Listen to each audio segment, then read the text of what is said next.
Good morning, everyone, and welcome to Honolulu. I hope everyone's having a great, still haven't figured out these days yet. Thursday, I believe.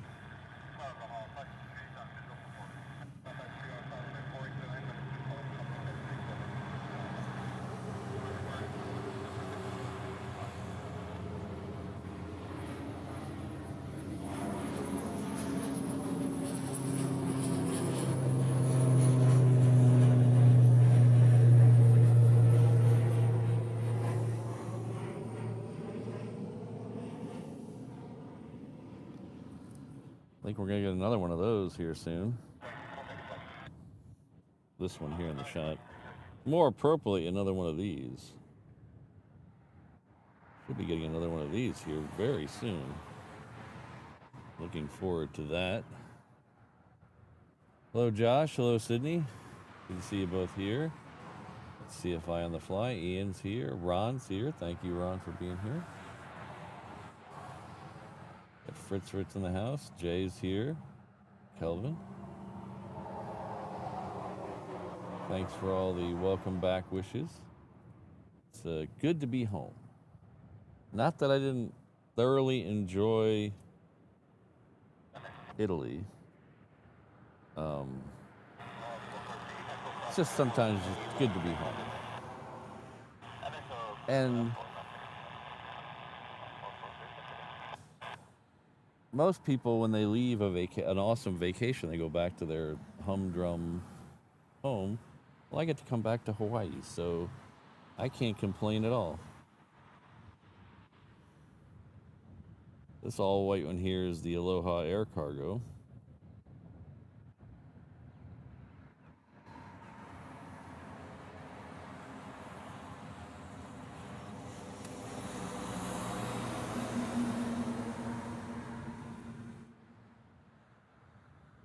So I apologize ahead of time. Well, not ahead of time. It's happening already. I apologize to all the 360 camera fans who have been missing the 360 camera. Unfortunately, no 360 cam today. I was worried that I was out of practice and I wouldn't have enough time to get everything set up, but it was like riding a bike. Everything I was ready to go 10 minutes early. Keith, yes, I do. Actually, I just need time to recover from the jet lag. I don't usually get jet lag like too bad, but these trips where we go exactly 12 time zones away, we did that last year in Germany and we did it this year in Italy. 12 time zones, that really throws the body off. Even like the England ones where you're technically sometimes 10 time zones off, I think. But I usually don't have a problem going to the mainland. It's these ones where your body's completely screwed up.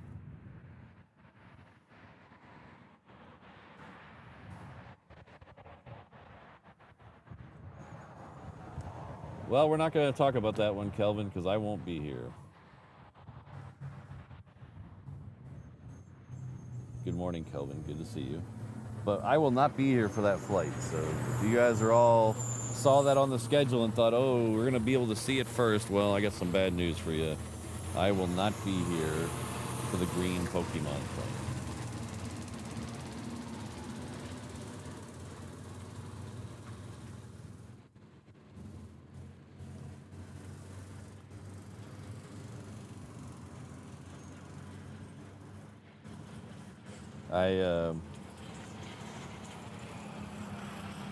I saw that was coming in a couple days ago, and I told my boss,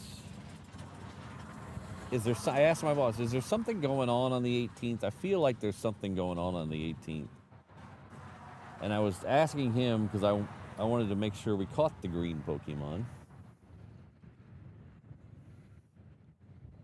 And he said, no, nothing's on the schedule, just the normal 800 things going on. And I said, that's really weird. I feel like something's going on the 18th.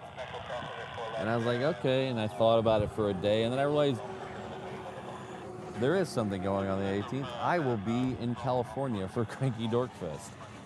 So that's why we won't see the Pokemon jet here. Eventually we'll see it here, but not on the 18th, unfortunately. I will be most likely streaming from that little commuter airline, the commuter airport, LAX. I'm out of practice. I said LAX. What the hell's wrong with me? I'll be streaming from that little commuter airport, LA, with the extra X. Hello, Robbie. Good to see you. Irene, good to see you. It's Sydney here. Hello. Ken C's here. Oh, we got Pago Pago. I think this is Pago Pago coming in. It is Pago Pago.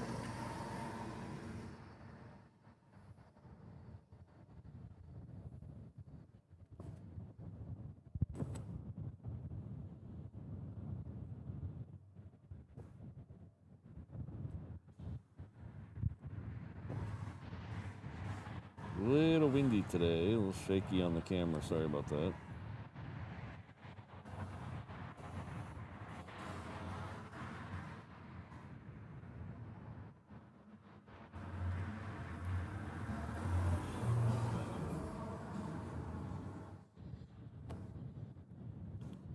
I believe this is a once a week flight. It could be twice a week, but it's not an everyday flight to Pago Pago.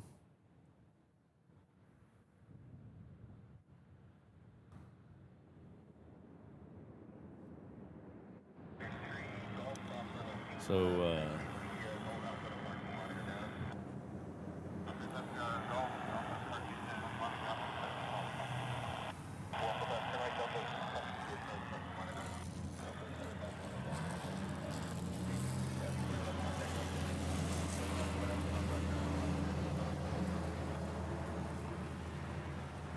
hello, Penman747.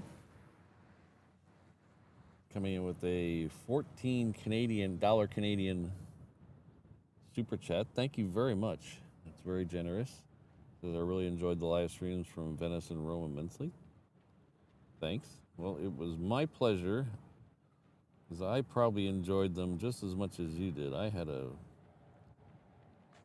the walk around streams, I'm telling you, I know the plane spotter in me hates to say this, but I had a lot of fun on the walk around streams, and I hope you guys did too. They were immensely fun.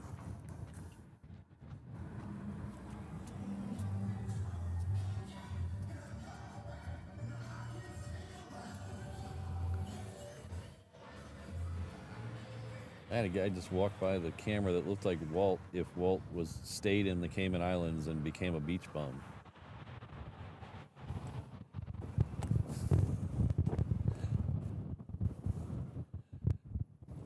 He looked like Walt, but like in basketball shorts and long hair. Like if Walt decides to just give it up all today and stay in the Cayman Islands, that's him in a year.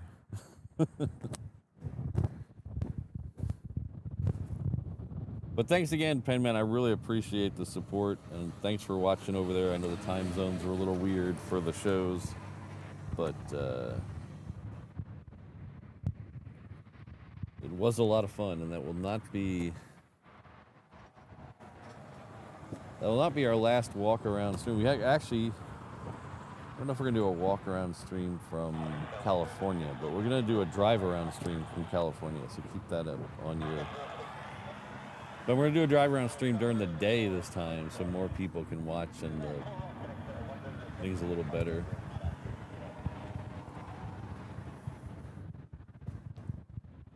Oh, thanks, Irene.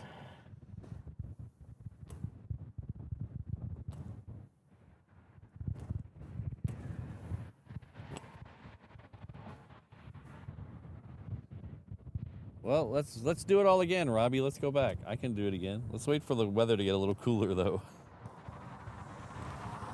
Really the only thing with the the whole trip worked out very well. We had no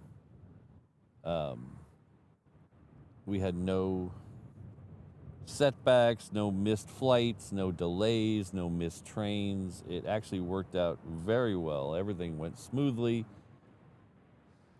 The only thing that was even slightly annoying was the weather was a little hot, and most days it was in the high 90s, and that was kind of annoying. Hello, Amu1. I didn't even see you on the thing today. This is the plane that started it all here. This is the plane that started this channel. You guys are probably bored of that story, so I won't tell again, but this plane is the reason we're all here today, pretty much. I mean, not exactly, but this is the plane that started my YouTube channel.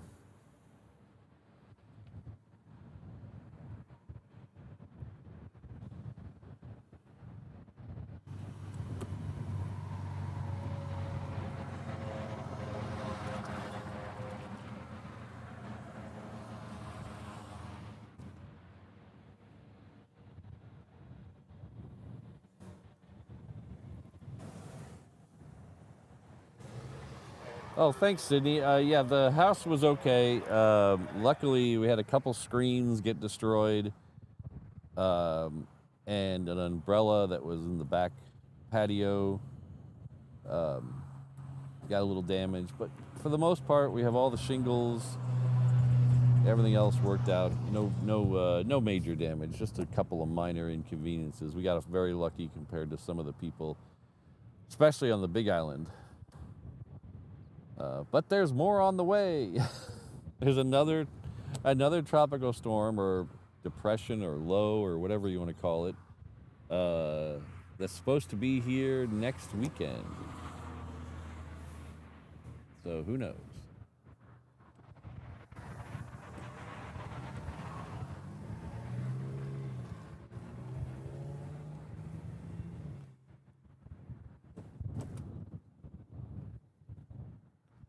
Yeah, there's another one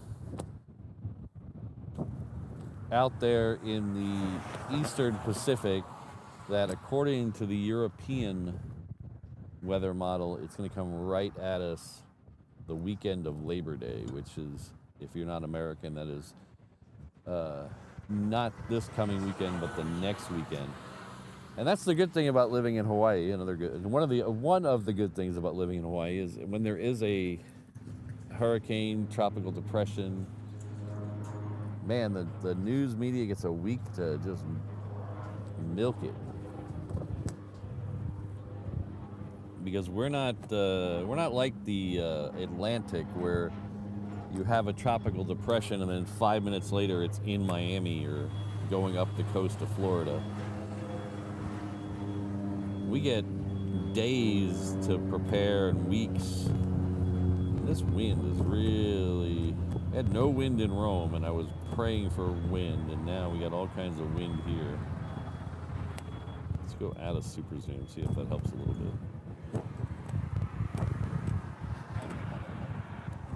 All right, this is a FedEx 757. We're waiting for that one, but they're really waiting for the next FedEx to come in. The next FedEx on your scorecard is FedEx Flight 1875 coming in from Oakland. And I want to thank the people in Oakland for delaying that flight a little bit. Oh, no, it's actually on time. It actually left. Wow, it left an hour late and is getting here on time. Wow, that's logistics for you, ladies and gentlemen. That's logistics.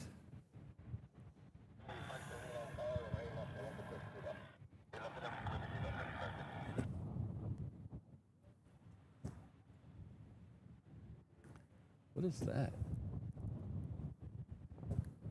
Wait, something. Okay, above that, in there.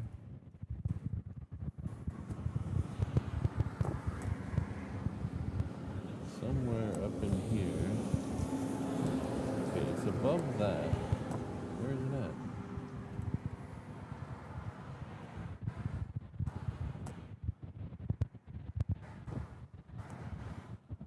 something over there and I can't find it in the sky. And it's not on flight radar. And now it disappeared. Wow, that was freaky. There was like a little black dot over there. It didn't look like a plane. It looked like a black dot. It's not on flight radar. See if it's on ADS-B exchange. No. No, I don't think it was that plane. That was weird. Anyway, we'll ignore that. But there is a tri-jet on the way in. It is now crossing over the Ko'olau Mountains. Excuse me, Mr. Cessna, I'm trying to talk here.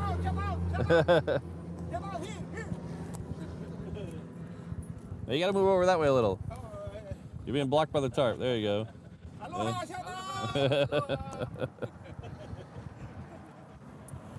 All right, take care, guys.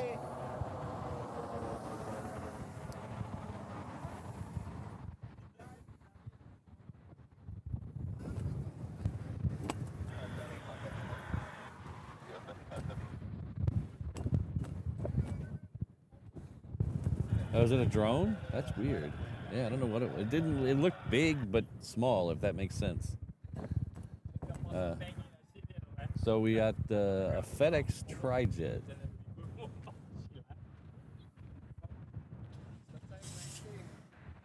So we're waiting to see it through the clouds.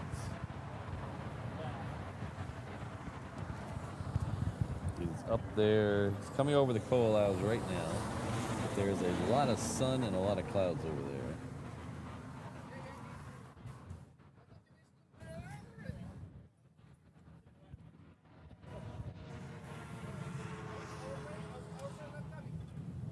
I think I hear it. I think I hear it.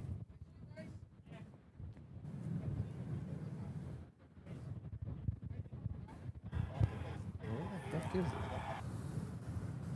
It's over, saying that. Probably right over my head. Ah, there it is.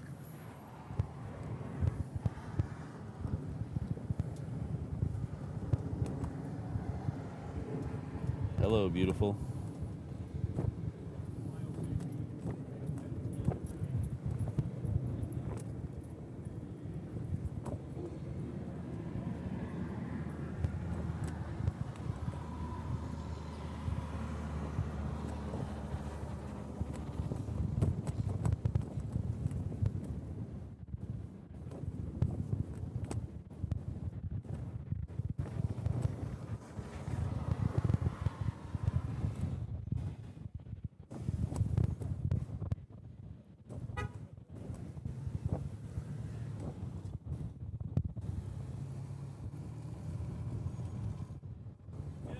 All right, good to see that one here.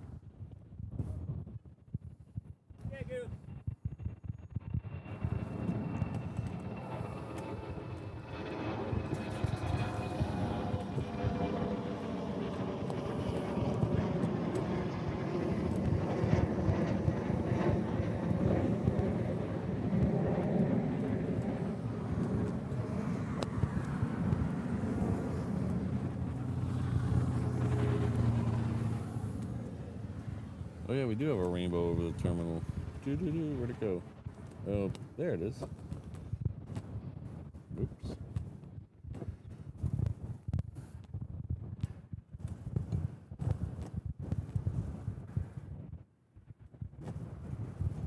Ah, Kelvin did reach a milestone, or sorry, Keith did. Oops, there we go. Keith, our good friend Keith Cornell from the UK, stopped by the channel once. That was 2 years ago. That's crazy. But he has been around since then as a channel member. Thank you very much, Keith. 24 big months. He changes to the blue badge today at the 321 mainland traveler level. Thank you very much, Keith, for all your support. Hope you had that. I hope you enjoyed your ice cream. I enjoyed mine. Oh, the rainbow's fading.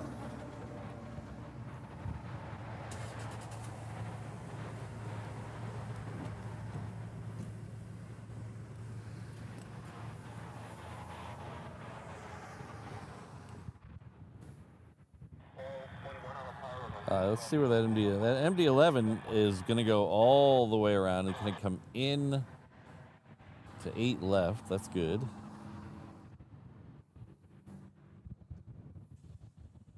They need to turn that 747 off. It's starting to...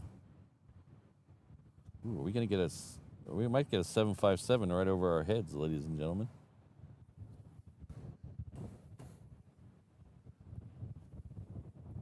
So thank you, Keith. I really appreciate it. Yes, Jobber, they will go away, but everything goes away, I guess. To enjoy them while they're here. But the good thing is we got a couple years left. I mean, it's only 2026. So they say, I think they said 2030. So, or maybe it's 2028. I get my dates mixed up very easily. Because everything still feels like 1996 to me.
The next one's going to go down to the reef runway. Only get one of them today, but one is better than none, right, guys?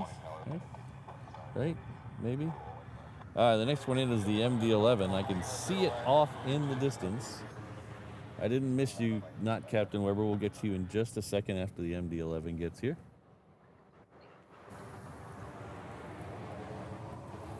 October 11th, 2024. That seems like yesterday, Keith. Seems like yesterday. Rainbow's back. Just moved over a little bit.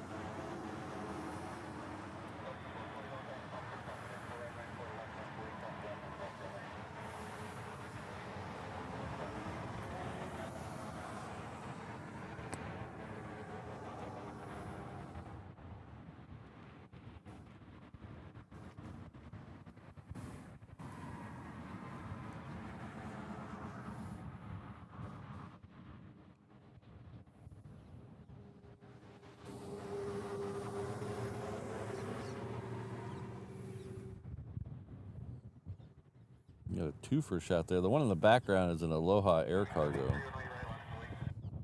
Not quite as exciting, but hey, if you like the 737s.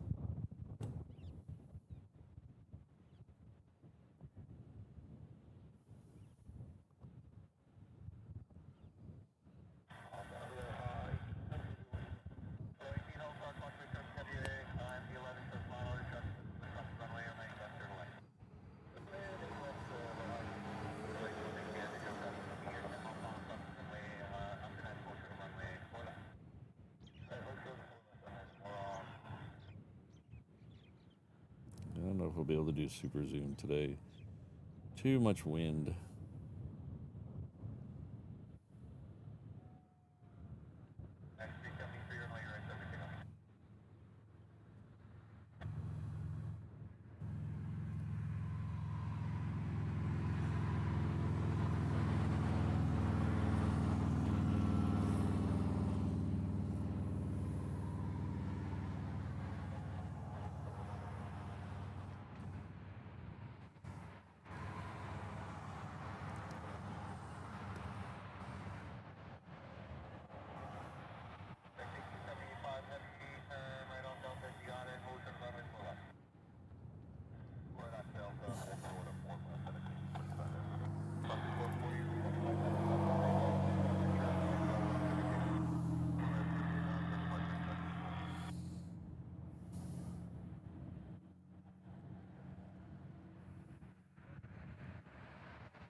I'd like to thank our good friend, not Captain Weber, for 8 months at the 717 level. It says new member there, but that's a glitch in the system. That just means they renewed their membership today, so thank you very much. And if I ever do make it back to the UK, which is a good chance I will, because I do like the UK. We'll definitely have some kind of meetup. But thank you very much. And our good friend, speaking of the UK, we got Scottish Linda. I don't know, is the UK, wait. It's a big long name, UK, I don't know. You guys confuse me. But our good friend, Scottish Linda, Linda, is celebrating 16 months at the 321 level. Thank you very much. That's super huge support. Thank you. Says, welcome back to Honolulu, Patrick. Well, thank you. Welcome back to Honolulu, too. You're all here with me.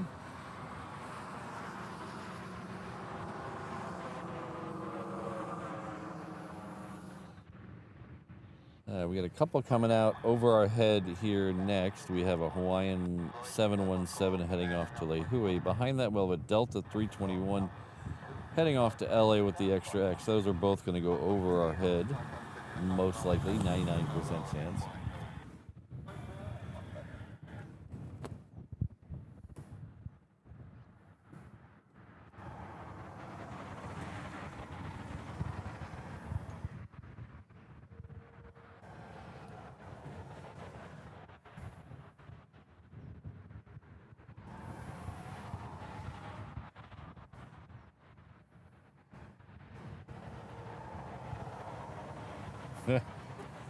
That's also a Heath. That is also a good possibility.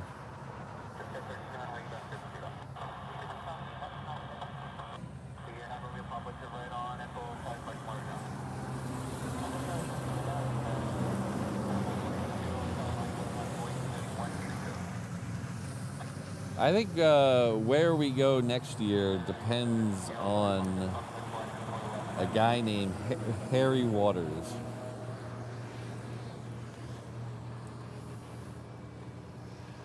We're waiting for him to announce something. So I'll tell you about it after the 717.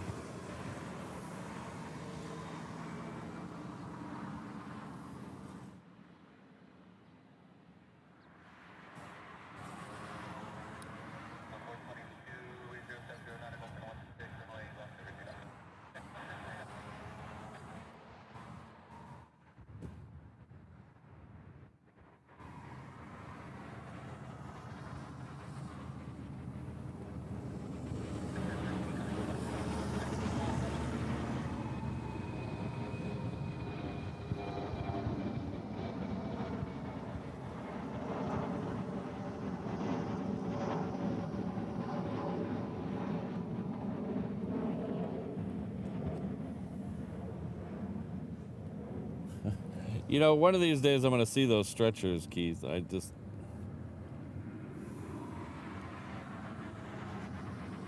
Maybe it wasn't meant for me to see them.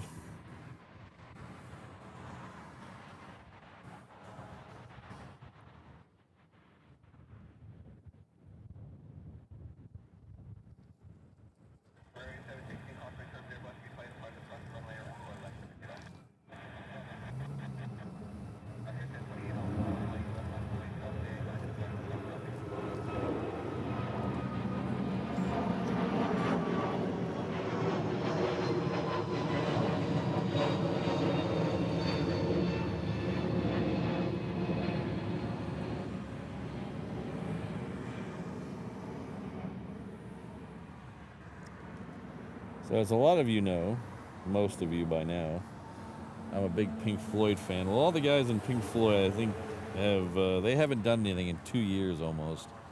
And I think they're done. I think they're all in their early 80s now. And I think they're done with the big tours. I can see them doing a one-off thing here or there sometime, but I think they're done with the big tours. So Oh, we got Reno to Heathrow here. Speaking of Heathrow, there we go. But Roger Waters' kid, well, I guess Roger Waters helping, they're putting together something called Legacy, which is going to be Harry Waters and his band doing Roger Waters material. That's all I know so far. They were holding auditions for the singer a couple of months ago, and they said they're going to tour in 2027. So me and a couple of my Pink Floyd friends have already decided we're going to whatever the first date is. So we're waiting on him to announce when and where that's going to be.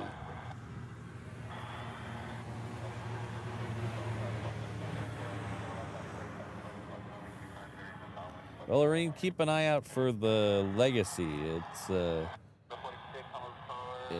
It's next year.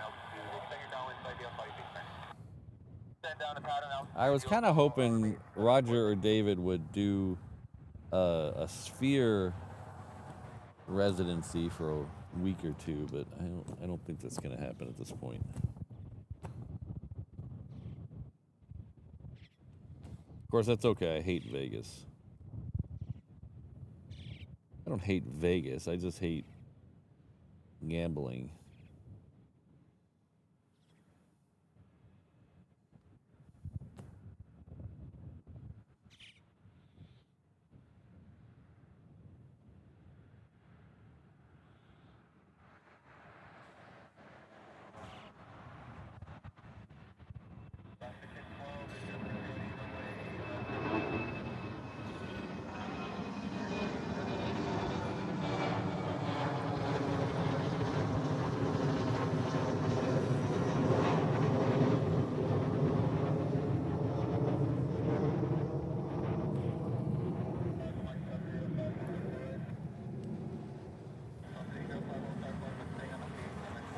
We should have a queen coming in soon. There was a queen behind. Oh, there he is. Or she. It's just on the other side of the island. It's coming in from Louisville.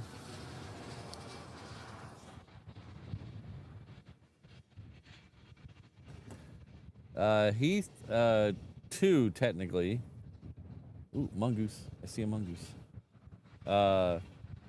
The founding guitar player, Sid Barrett, he passed away about 10 years ago. And the founding keyboard player, Rick Wright, has also passed away. So we have Nick Mason, the drummer, Roger Waters, the bass player, and David Gilmour, the guitar player, left. And David and Roger don't talk. Nick is kind of, he's the friendly guy. He talks to everybody, so.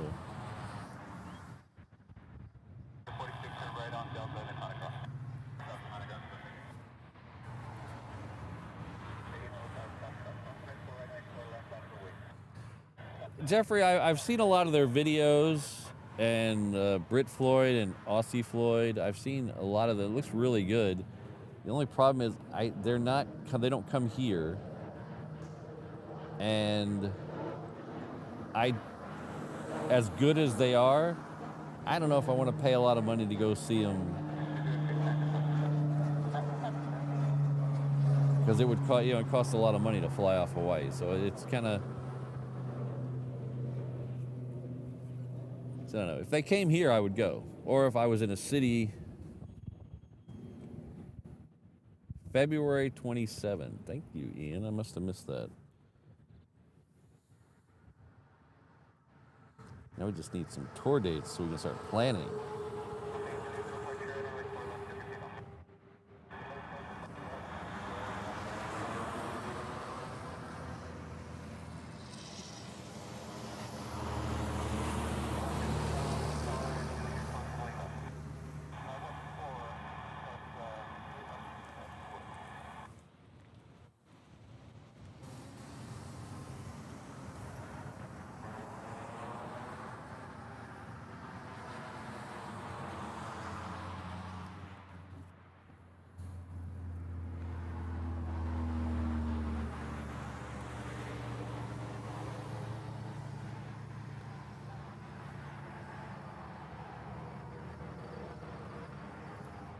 There's a local Pink Floyd tribute band.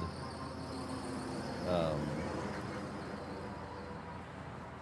think most of them are based on the Big Island, but I think they're going to play the Hawaii Theater in September.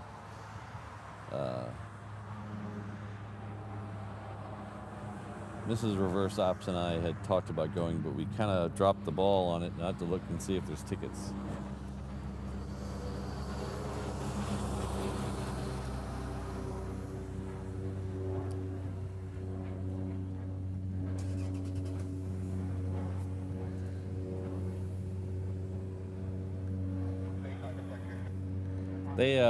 I had a weird thing. So Harry Waters, I've seen him a couple times because he was in Roger's band for the Wall Tour,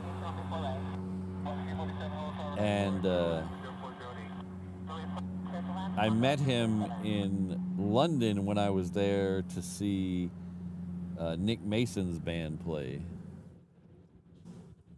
But I also saw, I had a weird thing. There's a guy named Les Claypool, who is the bass player and the lead singer for a band called Primus. I'm sure everybody is familiar with Primus, but he has a side project called Les Claypool's Fearless Flying Frog Brigade.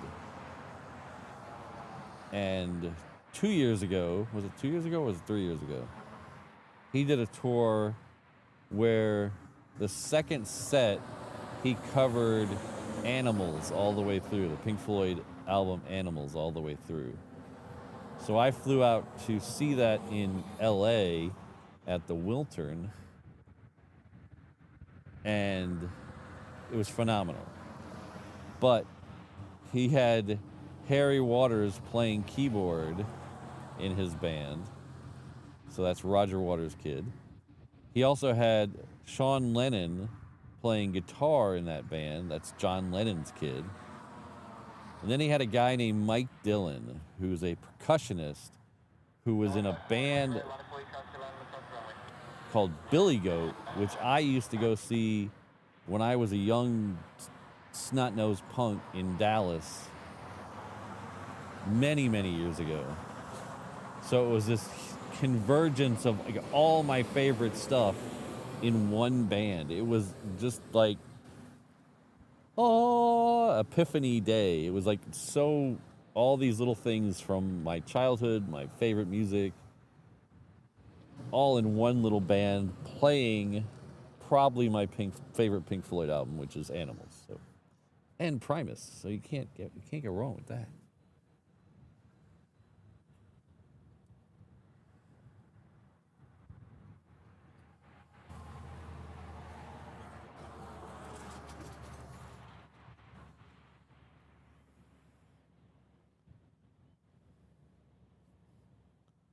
All right, where is the Queen? Let's find out where the Queen is. Should be on the downwind by now. I couldn't see it in the sky because I was rambling on about Fearless Flying Frog Brigades and stuff. All right, we have another 757 coming in. This one's coming in from Maui. It is FedEx Flight 1002.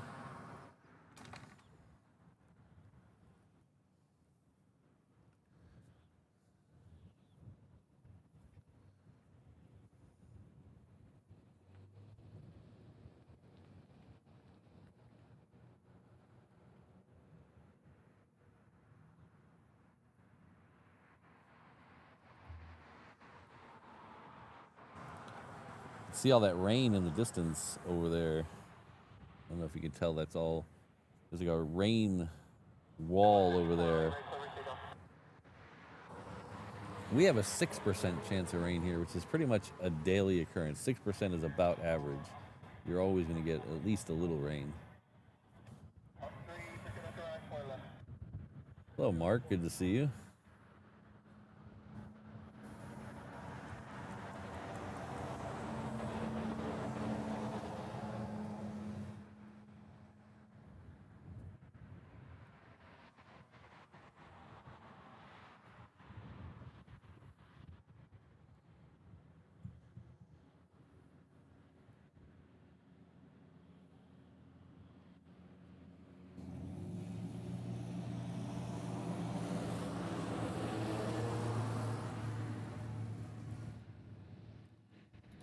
So good morning, everyone. Welcome to Honolulu. If you don't know who I am or where we're at, we can answer both those questions right now. My name is Patrick.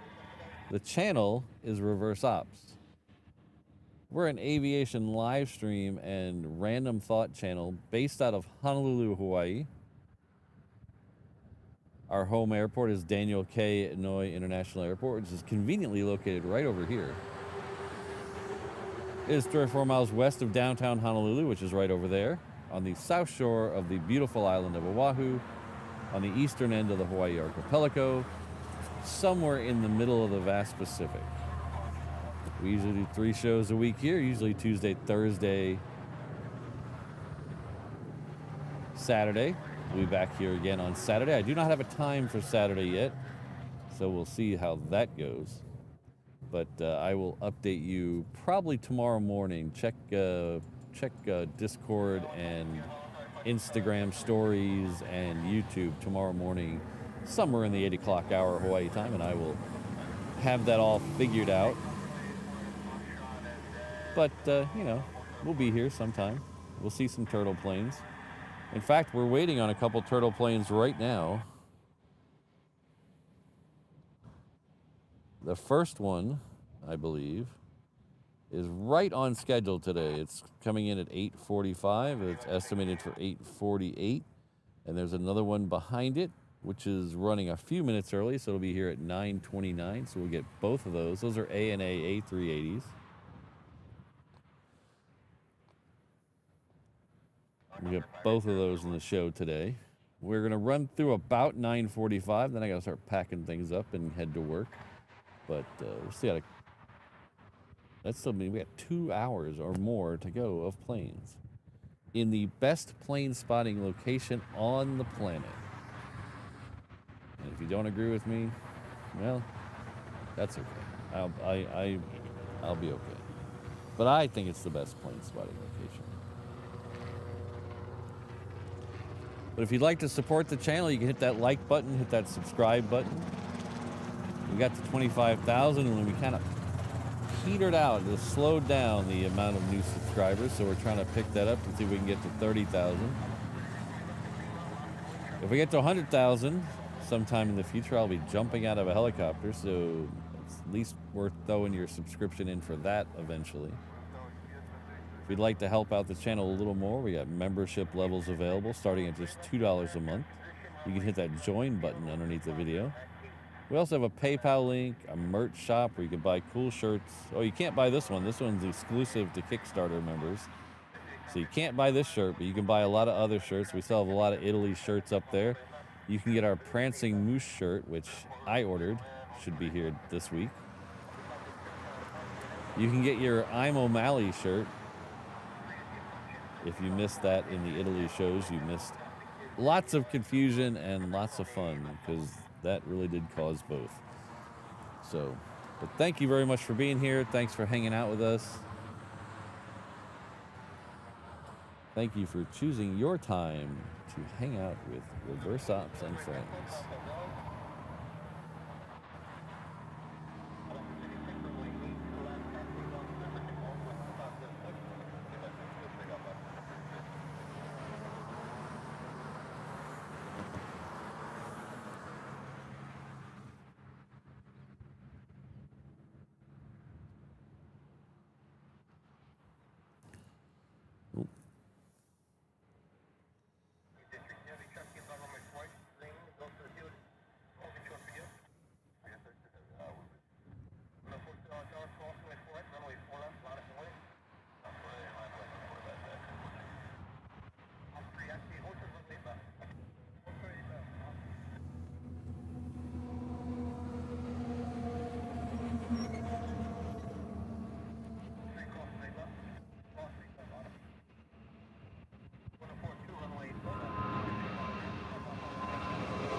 When they leave 8 left from Echo, it's really hard to follow them the whole way because they are right on top of you.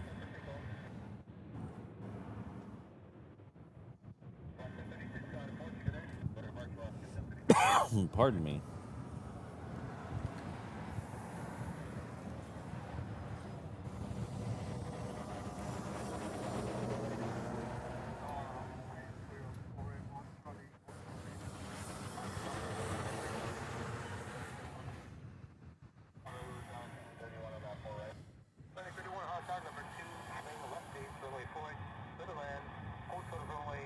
So the Queen is next. I can see it in the sky over there, so we will.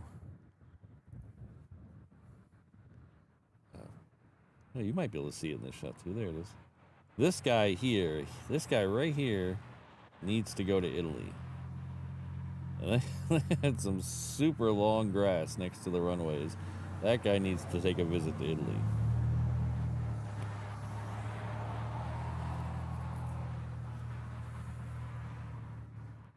Heath, I am a huge Rocky Horror fan. In fact, I've seen Rocky Horror in the theater over 100 times. That should tell you a little bit about my my youth.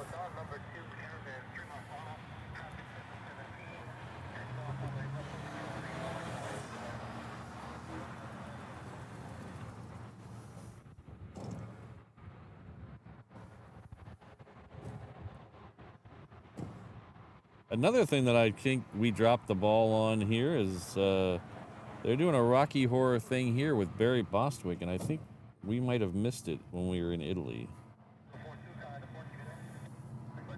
I'll have to look at that. We were so wrapped up in planning for Italy, there's a couple things we forgot, and one of them is that Rocky Horror Picture Show thing with Barry Bostwick.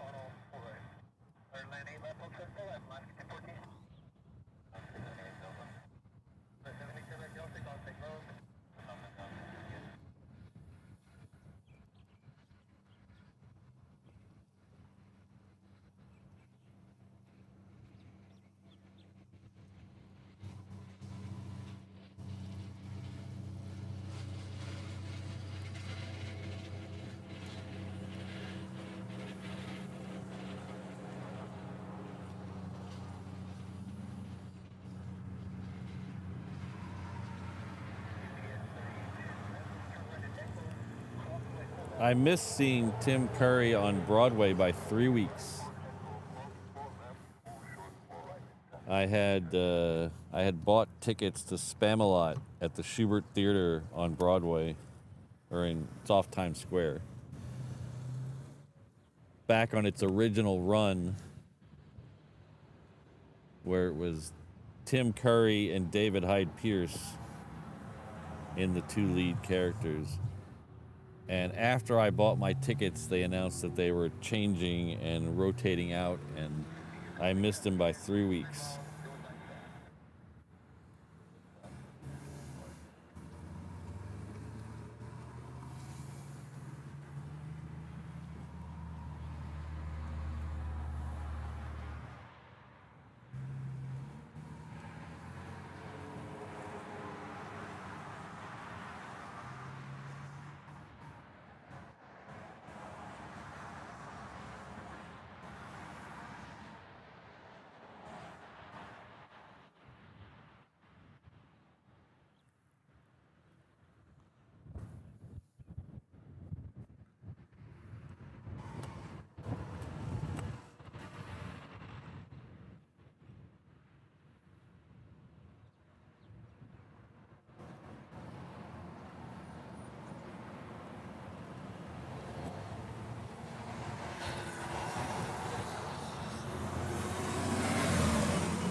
Heath, you should never trust a man who gets his hair cut at Dairy Queen.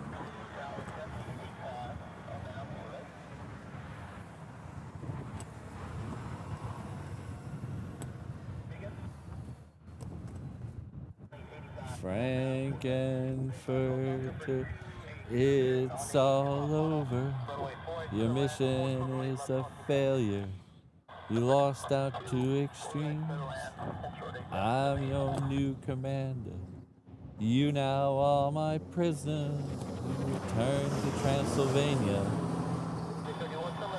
Prepare the transit beam.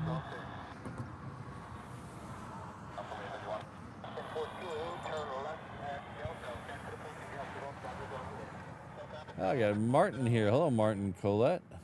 31 months at the 330 level. That is amazing support. Thank you very much, Martin. Hopefully we'll get some F-22s for you today. But yes, thanks for the safe travel wishes, and it was an amazing trip.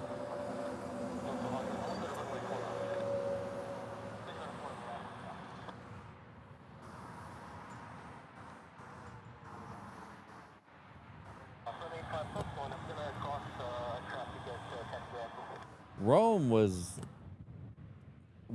everything I expected. I've been to Rome before, but we didn't get a chance. The times I've been to Rome before were just passing through, basically. We had like a day. So we didn't get to explore Rome like we did this time. We got to explore Rome and see stuff we've never seen before. It was good. It was very good. Loved Rome. But I'll tell you, Venice. Everyone tells you it's a magical city that you get lost in, and it is so true. It is a different world in Venice. It's just crazy.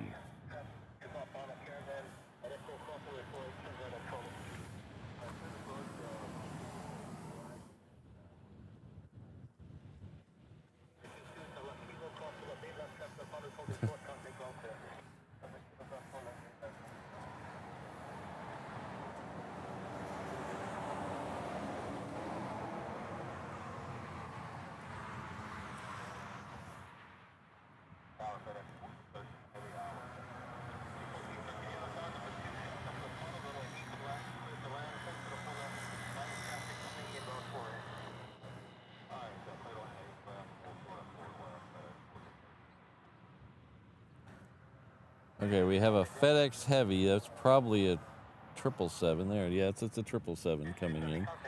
It is second for arrival, but there's a small plane, so I'm not going to bother with that one.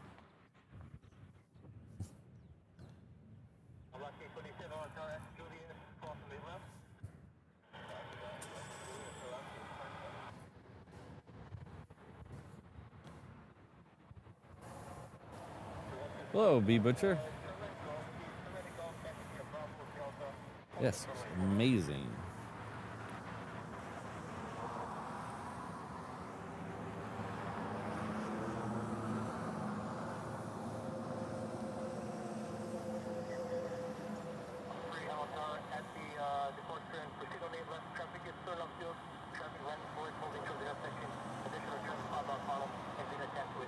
But I will say that Venice airport stream that we did was the most challenging stream, just logistically, to get to, because we were staying in Venice.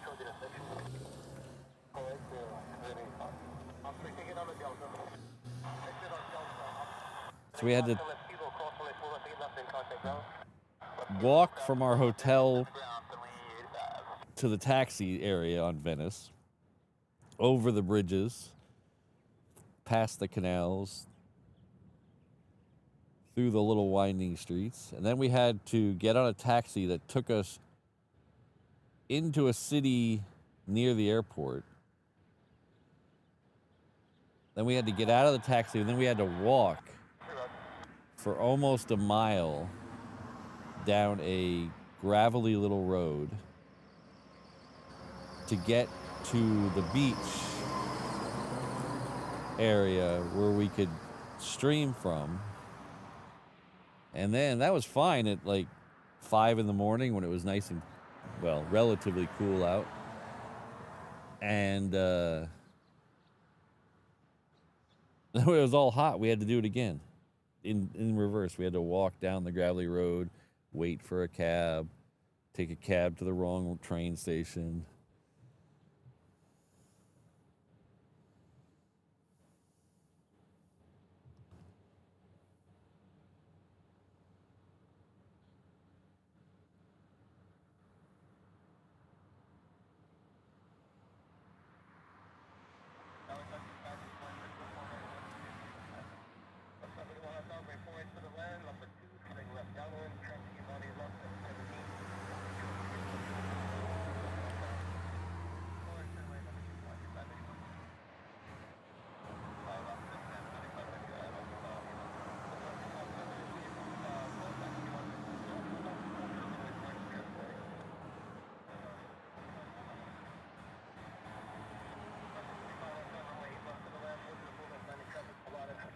54 years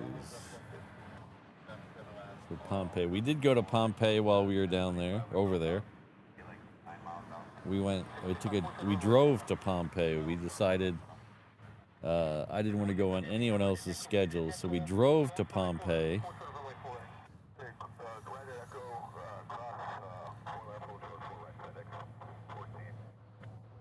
And we went to the amphitheater where they shot Pink Floyd live at Pompeii. Why is he turning right? He shouldn't be turning right. No, he's not turning right. So we stood in the middle of the amphitheater and played Echoes. It was a magical experience. It was awesome.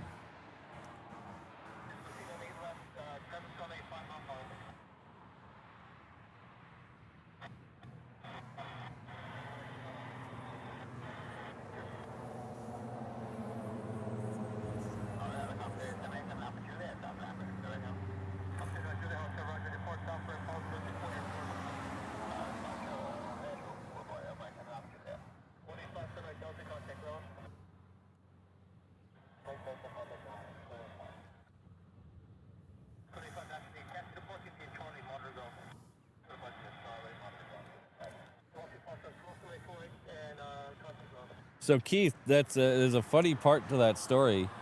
So Keith is talking about when they shot the cover for the Animals album, Pink Floyd Animals. It's the Battersea Power Station on the Thames, and there is a pig between two of the smokestacks. So because they like to do things real, no CGI, no computer things, they went and took pictures of an inflatable pig between the two towers. It was the first day, they had as Keith said, they had a marksman on staff there in case something happened and the pig got away. They could shoot it down. But when they got back and looked at all the pictures, they didn't like the pictures. They didn't like the clouds. It didn't come out right. So they went back a second day to do another shoot, but nobody told the marksman to show up the second day. So the second day of the shooting, there was no marksman at the location. And that's the day the pig broke free and floated away and landed in some farmer's yard.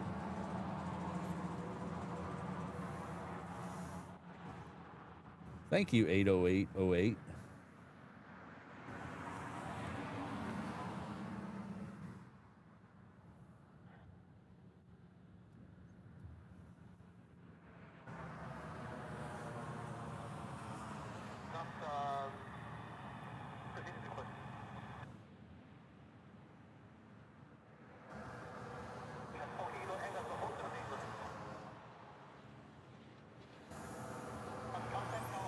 Does anybody know the name of that pig? The pig actually has a name. Because the pig became a fixture of their live shows. Anybody know the name of the pig without Googling it? Oh, there you go.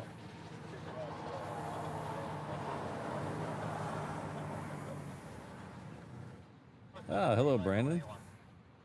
Thank you.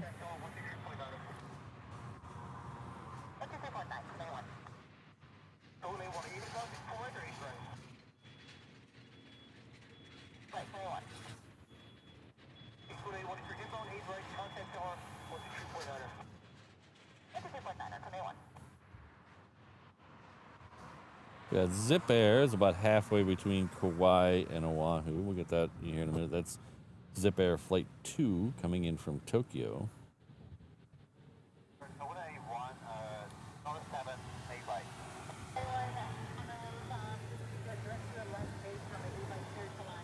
Ah. Yeah.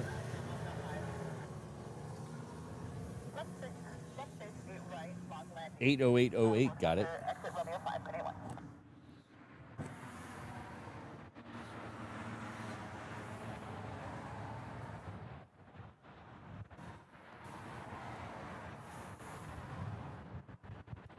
There's another funny story about when Roger Waters left Pink Floyd. They got in a big legal argument about usage of name and props and things.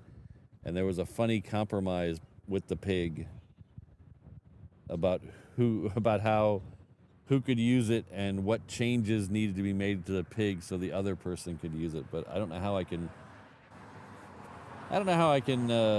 sanitize it up for a good audience. So I'll let you research. If you're interested in that, I'll let you research it a little bit. It's pretty funny.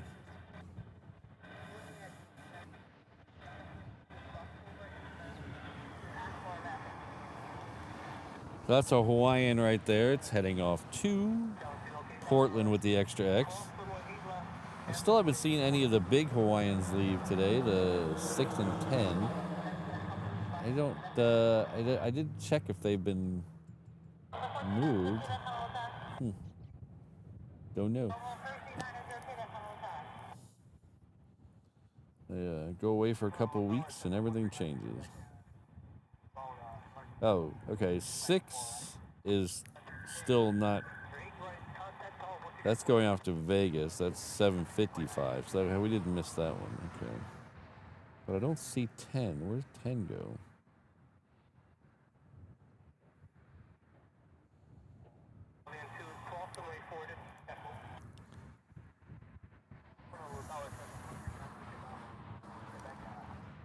Ooh, that white Qantas, or that white 747 is supposed to leave at 9:30. That'll be interesting. Hello, Keith. Yes, Mr. BWS, it was.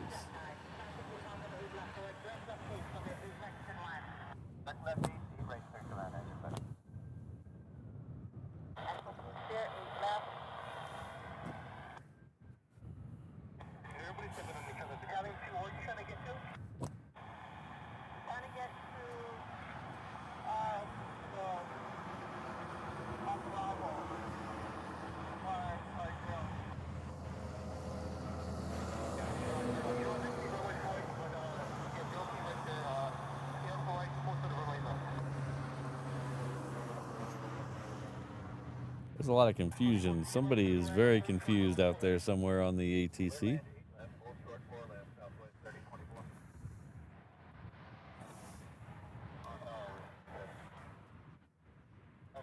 Sorry we don't have the 360 camera today, Keith, but we'll get it back.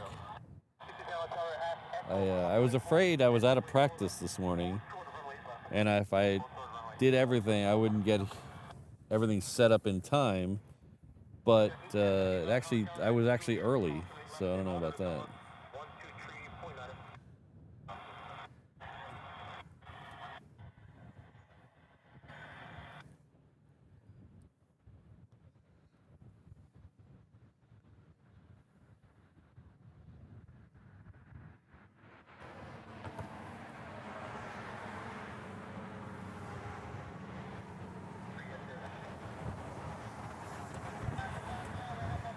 There was somebody who was very confused. I don't know where he ended up.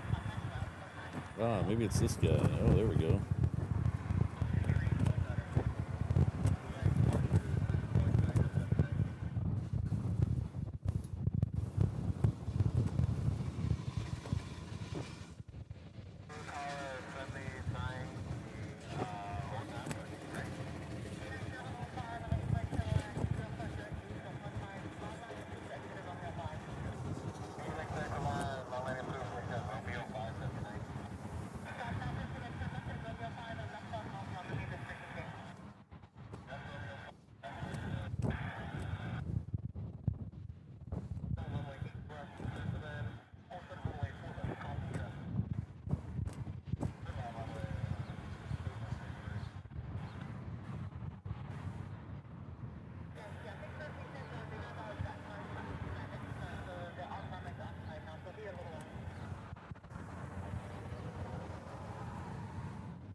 Yes, Linda, that's what I was talking about.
I think it's just a exercise. They were talking about it on the ATC. I believe they're just doing a practice exercise.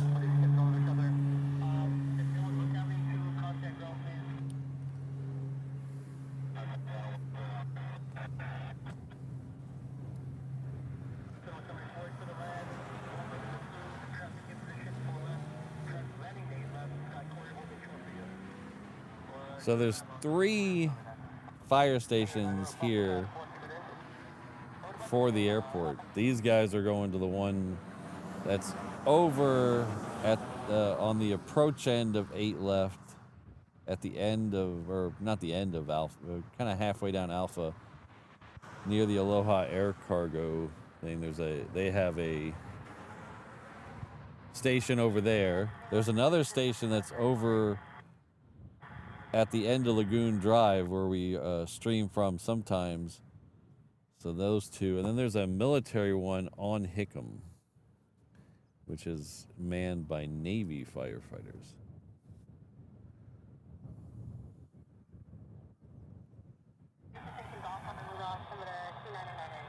We also have there's also a plane mock-up where they practice too, but we can't see it from here. It's on the other side of these trees here. There's another, every once in a while you see a lot of black smoke coming over from that area.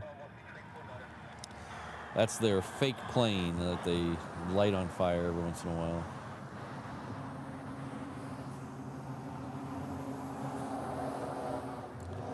All right, next one going out is that one to Portland that we saw earlier. It's out on the reef runway. Zip Air is second for arrival on 8 left.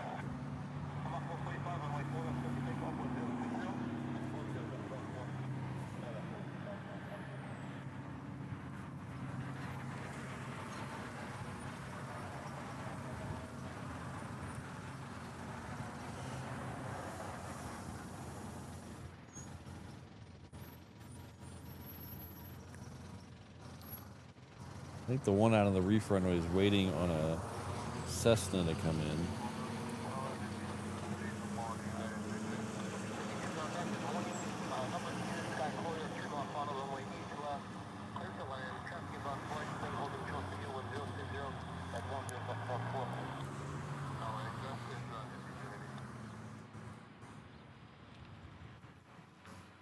I see the Island Jenny Express is lit up now, and it looks like it's pushing back. That is Hawaiian Flight 6 heading off to Vegas. That's a 330. That'll be our first Hawaiian 330 of the show.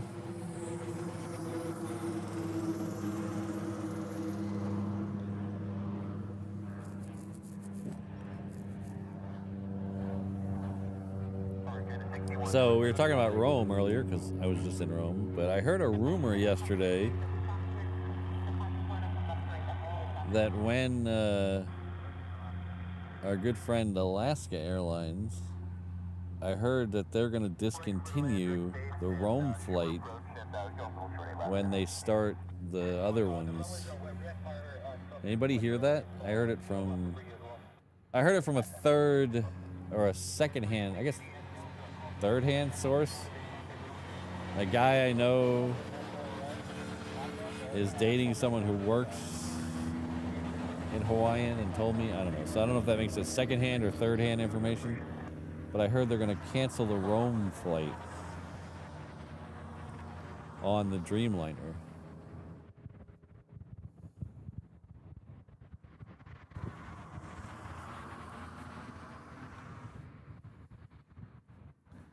Oh, we got JP Mac Aviation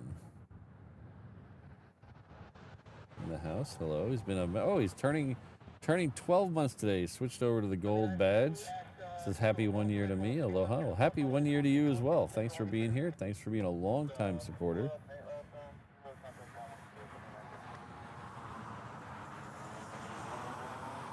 All right, so we got a small plane coming in, and then we'll have Zippy. We do have that 321 about to leave.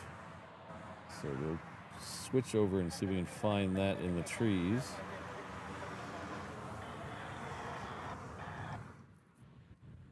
There she be.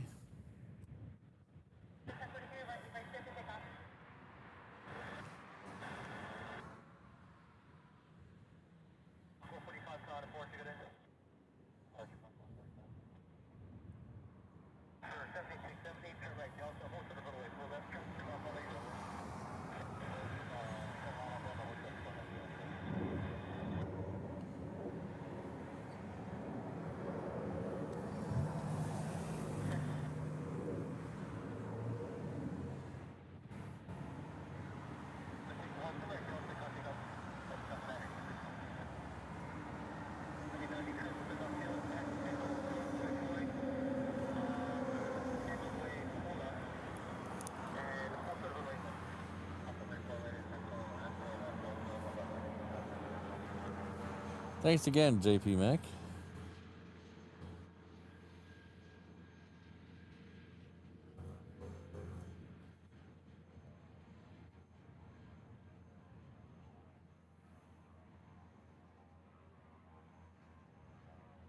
So I guess nobody's heard about the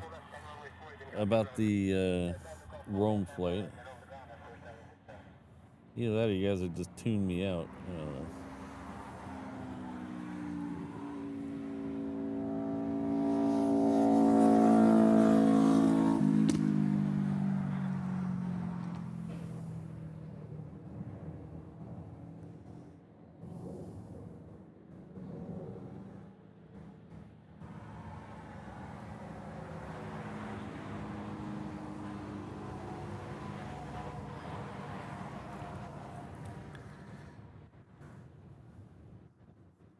Oh, whoops.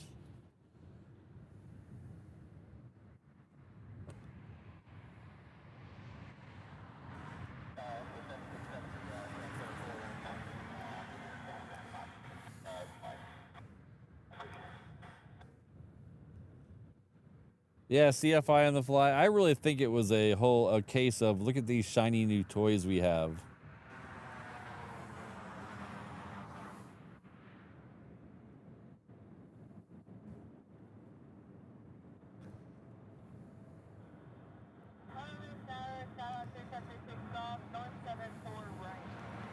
And I understand what they try to do, but it doesn't make any sense to me, because to me anyway, like I said, I'm just an idiot who stands on the end of a runway. I'm not an aviation inside expert, so this is all just my opinion. But if you look at other airlines that do these long-haul international flights from the United States,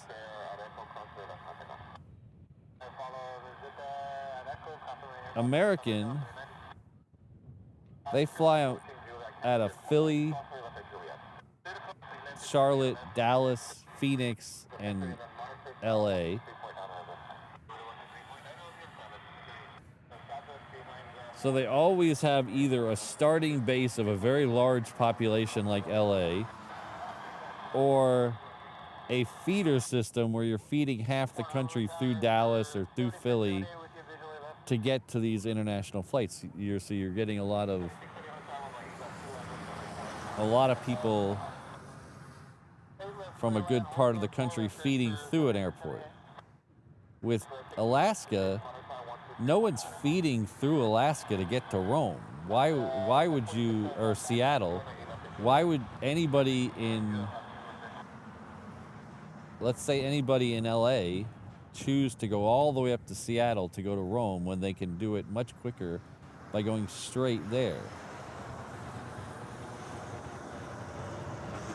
Or people in Des Moines, Iowa, who want to go to Rome, they're not going to go all the way to Seattle to go back to Rome. They're going to go through Philly or go through Chicago or go through somewhere that's on the way. So the fact that it's a smaller city on a coast where there's nobody feeding into it never made any sense to me. I think they should have, if they were going to do it, I thought they should have based the Dreamliners somewhere else and then gone to Rome from there. I don't know where that other place could have been. It could have been, Dallas or, St. Louis or something more centralized where you're feeding a bunch of your other Alaska traffic into that city to get on to that plane.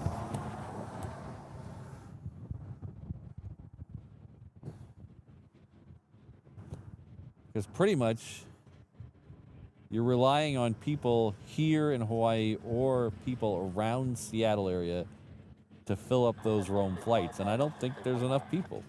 But they're gonna get it. I'm just a dummy at the end of a runway, so.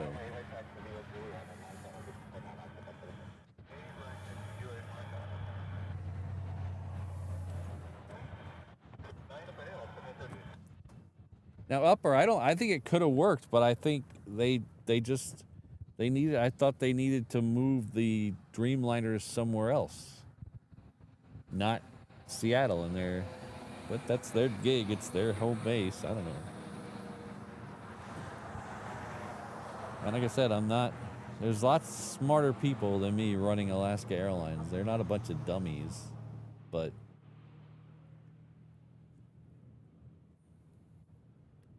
I will say, when the president or CEO of your company is Italian and he wants the first flight to go to Rome so we can get to see his mother quicker, that might not be a good business decision. And you think I'm making that up, but he literally said that in an interview where he wanted a flight to Rome so he could see his mother easier. So if you're basing your whole company's fleet of certain type of airlines on you seeing your mother quicker, that might not be the best decision.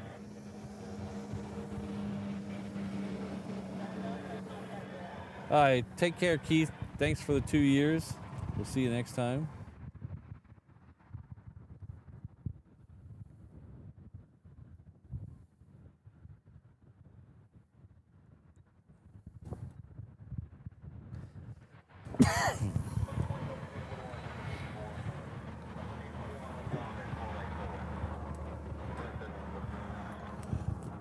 All right, so we got a couple on the reefway runway going out. The A380 is almost to Kauai, the first one, so we're about half an hour from it.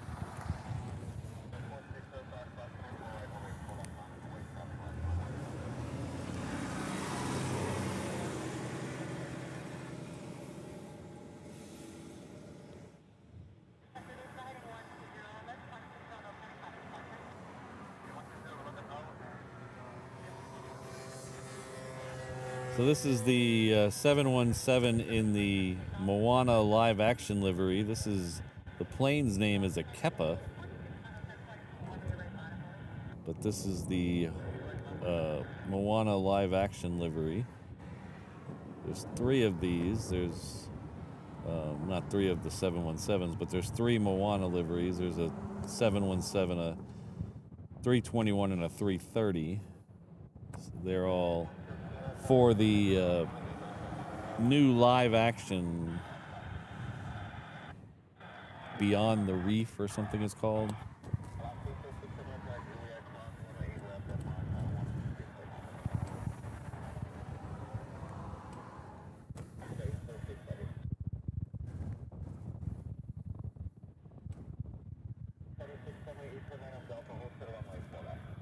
DW, I used to be worried about that. I'm less worried about that now.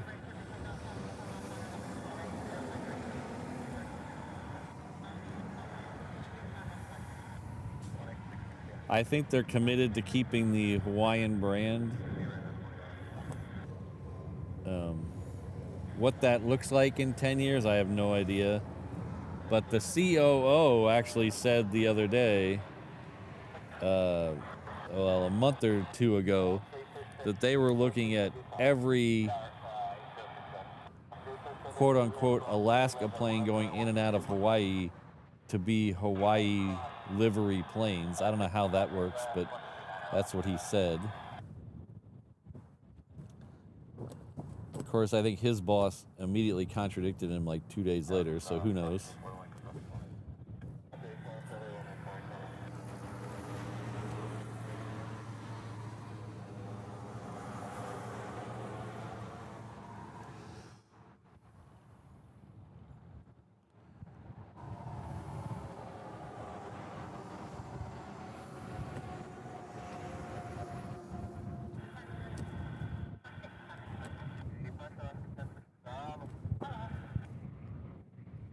So that's Hawaiian Flight 6 heading down to the reef runway. That's a 330.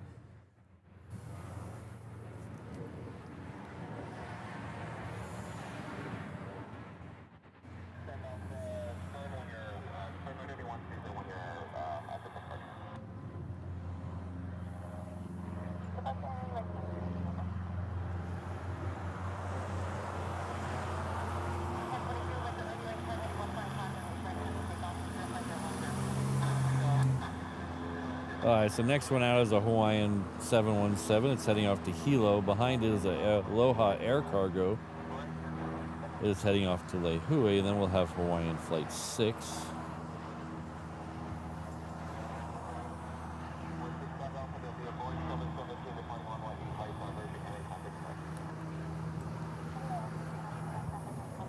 So we're going to head over to the trees and see if we can get that 717 in the trees. Let's go. Let's all go to the trees. Let's all go to the trees.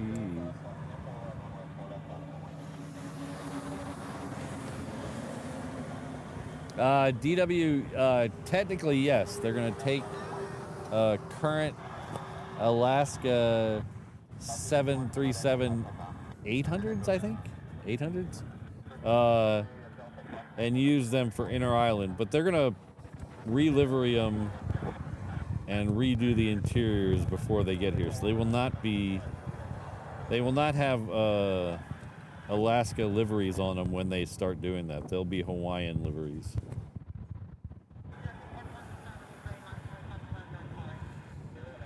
And if you're worried about getting a first-class seat, they're going to make more first-class seats on them. So, but they will be. There's some nice pictures floating around of them. If you Google search it, you can find them. They will have a Hawaiian livery on them when they finally get here.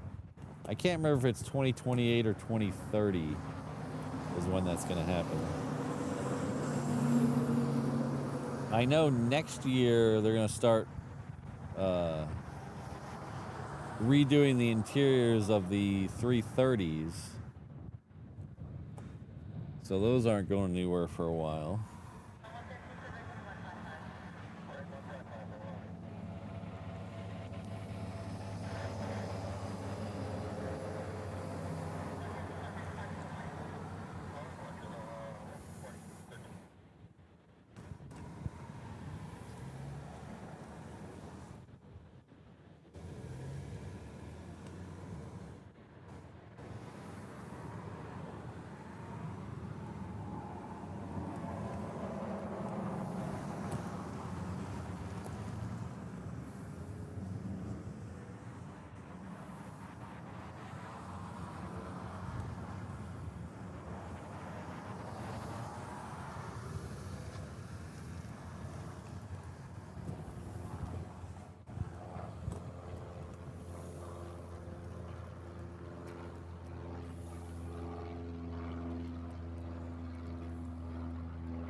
So this is a picture of the 7.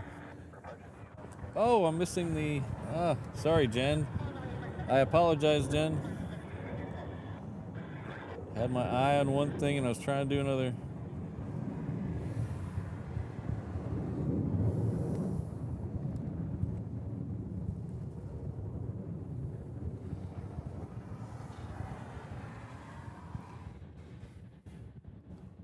That was the 737, or the 330 heading off to Vegas. So anyway, here's the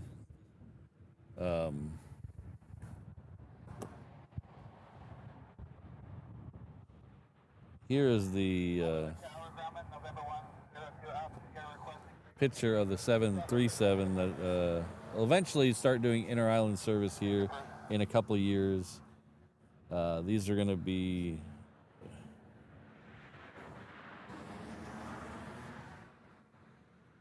repainted and the interiors are going to be updated.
We have a C-17 lit up on Hickam. That's Reach 104.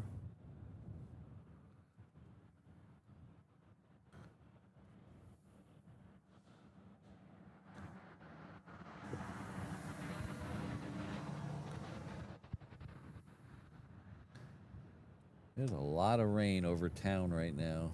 Look at this. Let me show you the rain over here. Ooh, rain out there. Rain all over town. Ooh, hopefully that's not coming this way.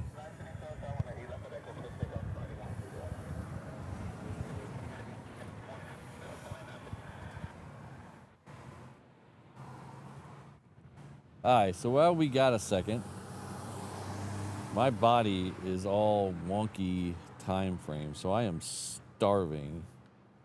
So we are gonna play America's fastest growing game show. A couple weeks off here of eating cannolis and tiramisu and croissants, and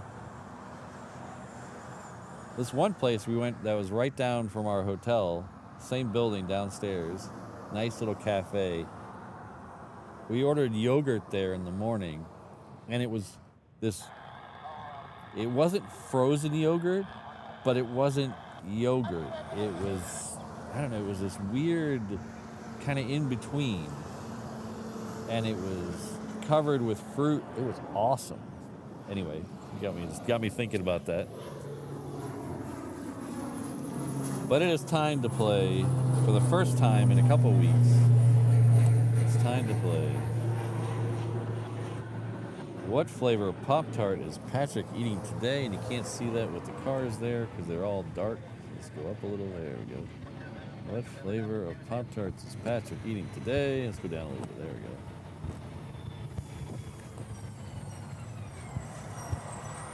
go. Because usually I'm not a breakfast guy, but I am super hungry right now.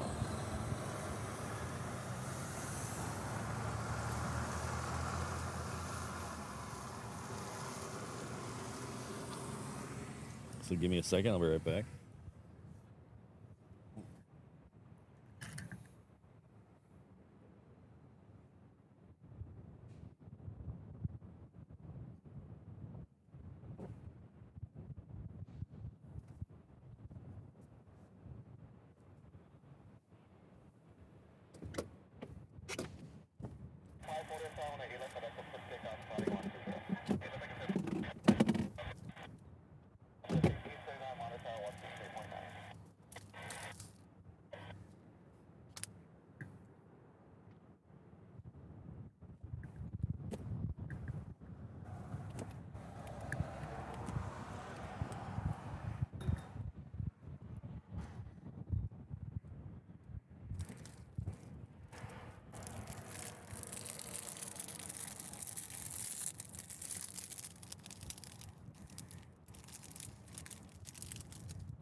So it looks like that rain might be pushing out to the water, so that's good.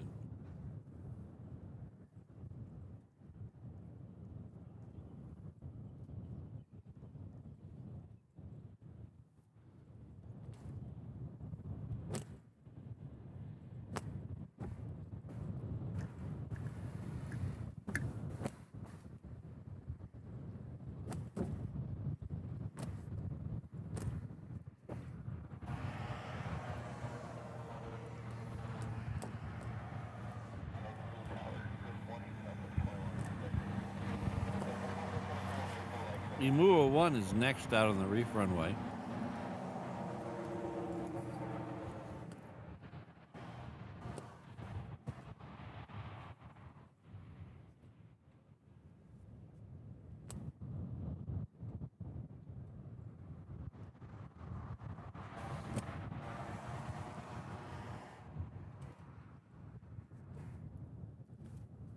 Thank you, Linda.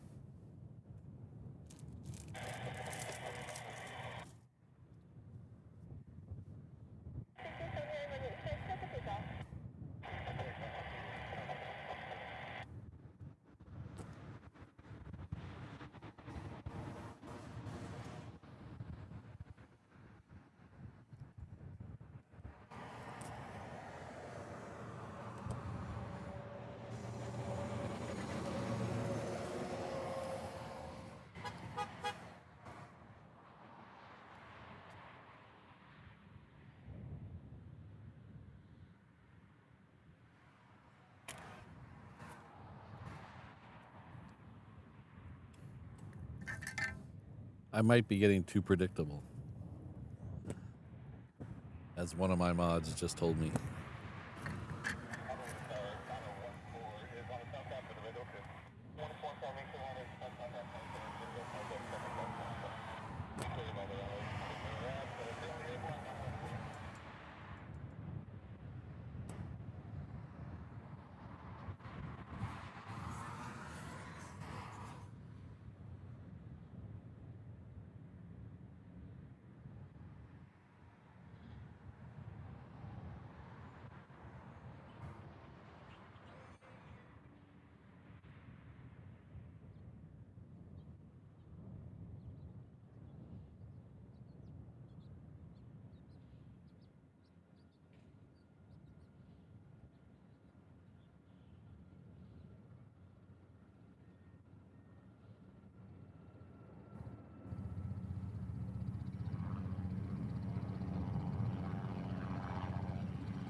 So I'm definitely getting too predictable. I think Travis had this before, before I even opened it.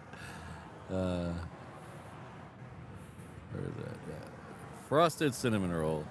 So he knew that I would come back from not having a Pop-Tart for 2 weeks and go straight for my new favorite flavor.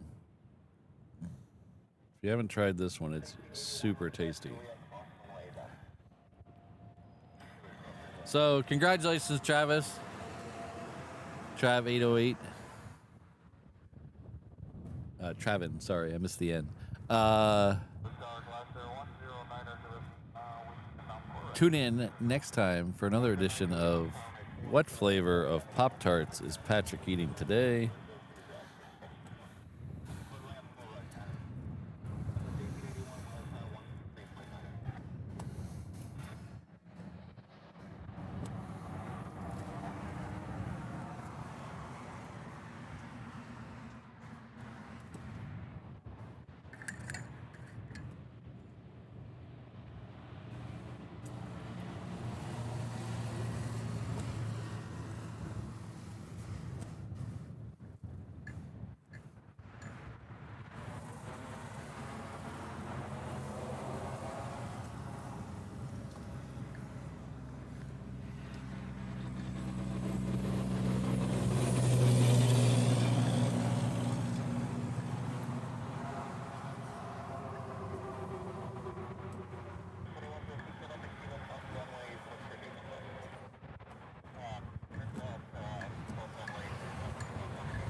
Well, Linda, everyone's entitled to their opinion, even if it's wrong.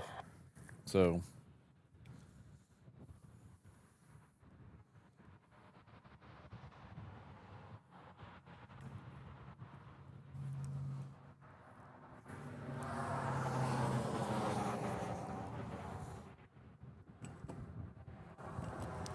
Oh, speaking of smoke, we were talking about this earlier with the fire trucks. Yeah, they're doing some kind of practice over there, probably. The black smoke.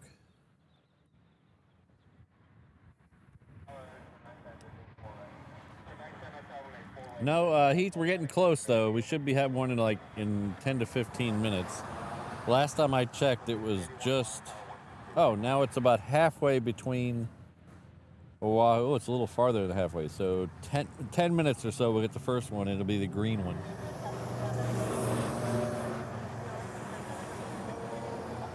And then right at about an hour from now, we'll get the second one, which I believe is the blue one today, but I really don't remember.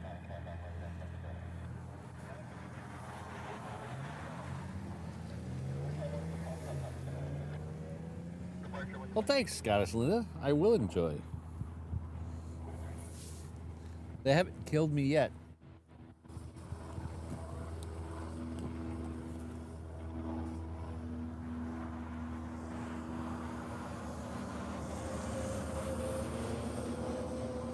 I do believe in everything, and this is not a, this is something I haven't believed my whole life, because I was a little bit of a glutton when I was younger, but nowadays, everything in moderation, right? Just everything. You can't eat Pop-Tarts for every meal. Just moderation. Have them a couple times a week.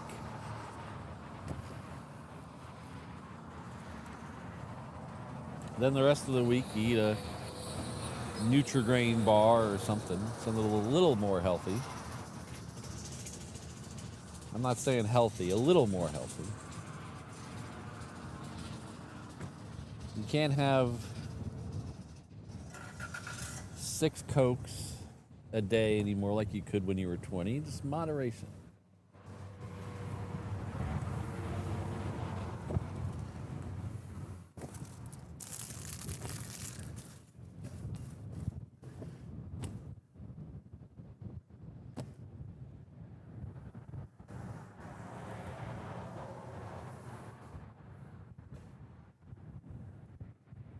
I used to know a guy, I used to work with a guy who would drink, no joke, he would drink probably 7 to 10 Mountain Dews a day. Diet Mountain Dews a day.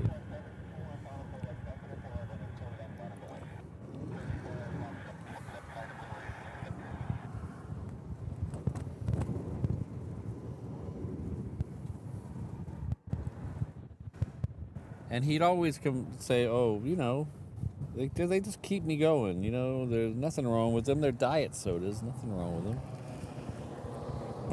And then one day he just stopped drinking them altogether. Just stopped. Turned out his doctor told him if he didn't stop, he would die.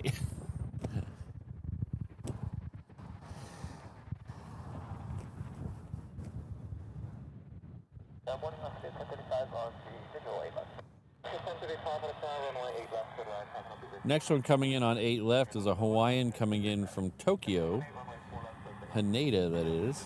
Then we'll have a couple of smaller ones, and then we should have the Honu, the flying Honu.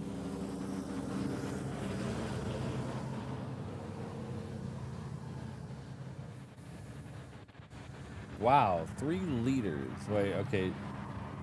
So a 2 liter, so you drink it. That's a lot of Coke.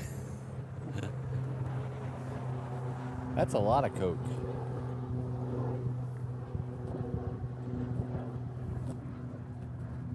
I think at most, when I was younger in my 20s, I would probably drink 3, 12-ounce Cokes a day.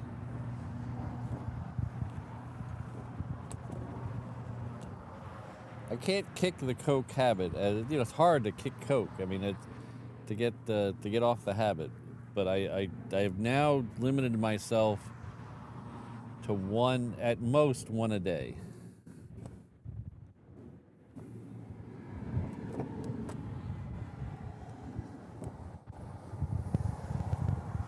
There was a mongoose over here a second ago.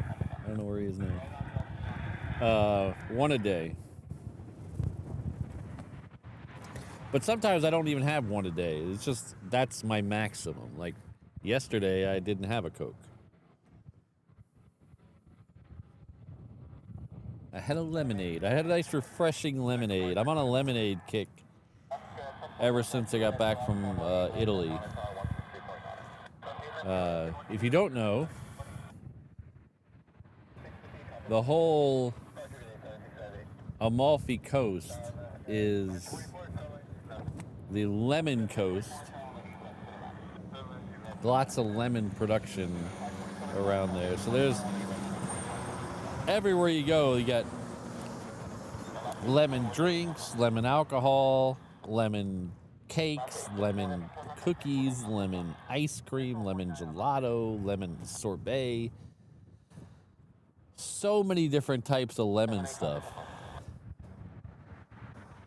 And the darn thing is, I found a lemon soda that I freaking loved, and you can't get it here in the United States. So disappointing. But we had this awesome lemon cake in Amalfi. We had a giant lemon that was carved out and filled with lemon sorbet. That was freaking awesome.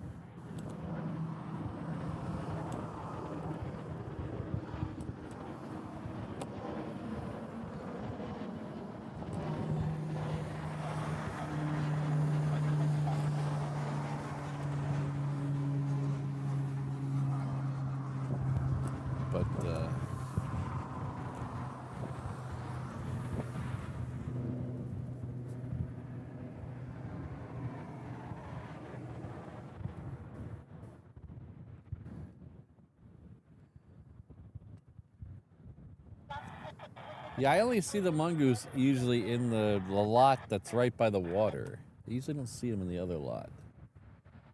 We have a lot of mongoose here because people are dumb. And it's one of those things, if you say things with enough conviction, you'll get people to believe you. So when the big ships started coming to Hawaii in the early 1800s, they brought, as they do, rats with them. Because the rats get on the ships, and then the rats get off the ships wherever they go. And so there was a lot of rats here in Hawaii. And some brilliant, I'm saying brilliant with air quotes, guy said, oh, if we bring a bunch of mongoose, they will eat the rats.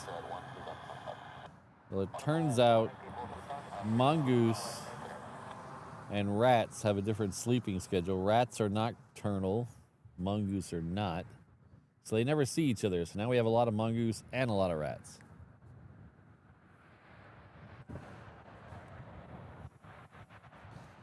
But some guy in the early 1900s thought he had a good idea and said it with enough conviction that he convinced people to do it. And now we got a bunch of friggin' mongoose.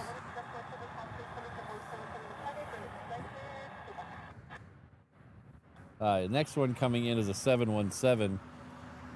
Coming in from, let's click on it and find out.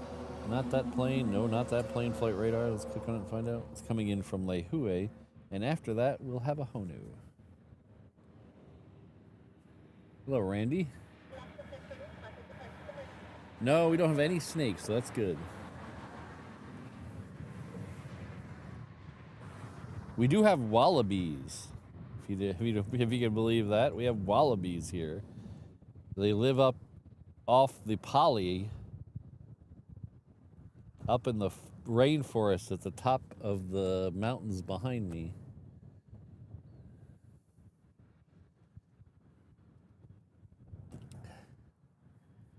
I've heard a couple of different stories on how the wallabies got here. One of the stories is up by Manoa Falls, there used to be a like wildlife exhibit zoo thing that they escaped from when it closed. Somebody also told me that a rich dude had wallabies in his backyard and they escaped. I don't know exactly how they got here, but there are wallabies up there.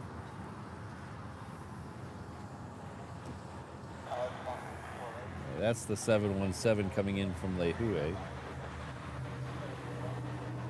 I don't know anything about Japanese giant wasps, but I don't think I want to know anything about Japanese giant wasps.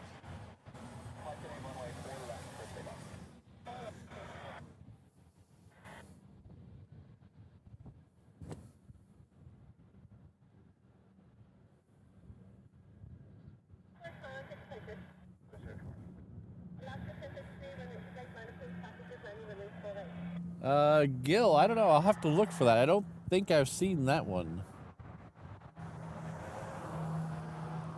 But for some reason, like in Texas, where I grew up, lemonade is everywhere. Like the convenience stores have 10 different types of lemonade. For some reason in Hawaii, lemonade is not as popular. It's kind of hard to find a good lemonade.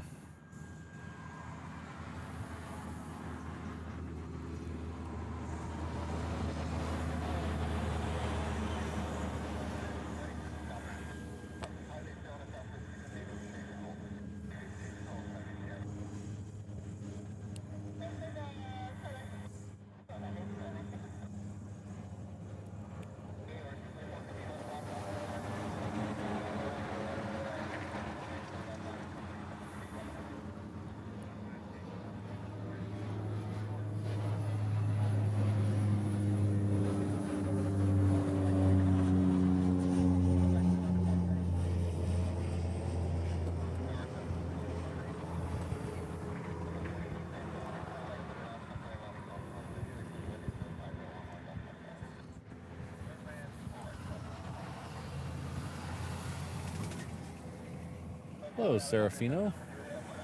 It's good to be home. I miss it already, but it's good to be home.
So this is the lemon soda that I found that I loved in Italy. I cannot find it here in America. Well, I mean, it might be somewhere, but I can't find it. The same company that you see the logo at the top of the can there, the same company has one on Amazon that's imported through another company, but all the reviews say it doesn't taste the same. It's too sweet. This one was the perfect combination of sour and sweet. Very refreshing. I can't find it here. If anybody's got a hookup, let me know. That's on the island of Burano. We went to the island of Burano for a day.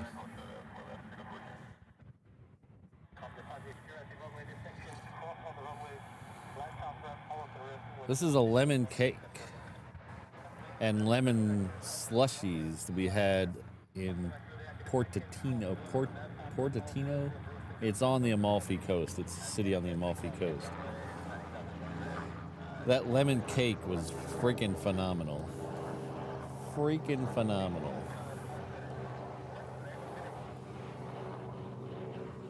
Well, here's the rainbow signal. It's like the bat symbol, but it's for rainbow love.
Doobie doobie doo. What are you? Doobie doobie doo.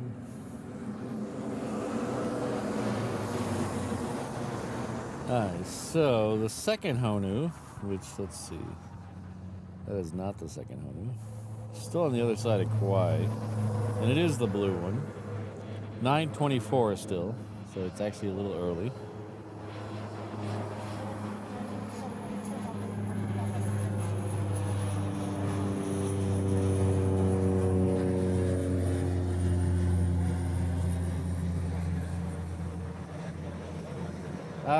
I haven't seen an Italian supermarket here.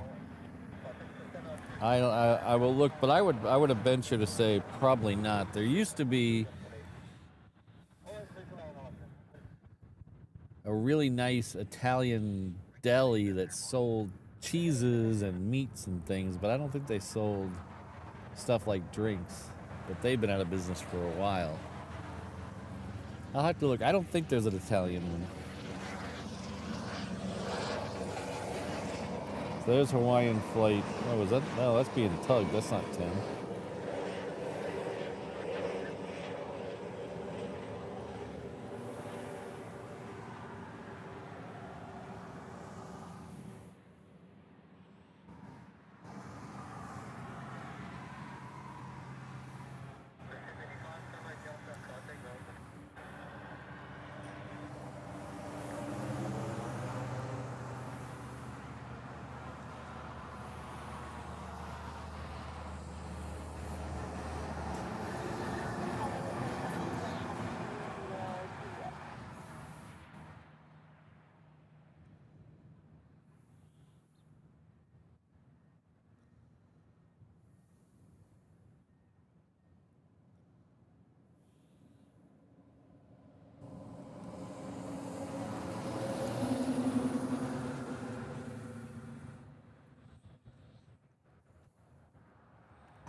Boy, the birds are freaking out.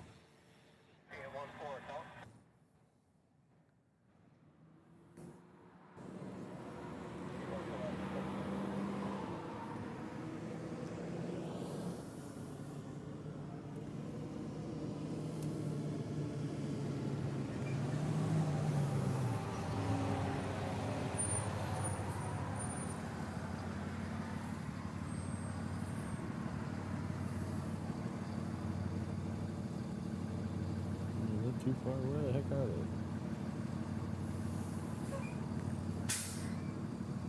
Oh, there they are.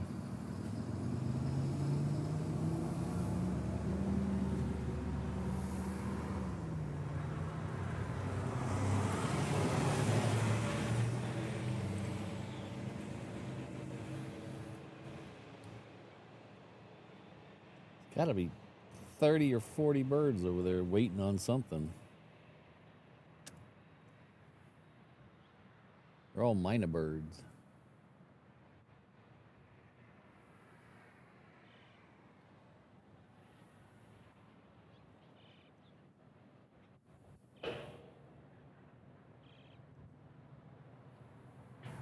You know, Randy, I haven't, I've wondered that myself in the past.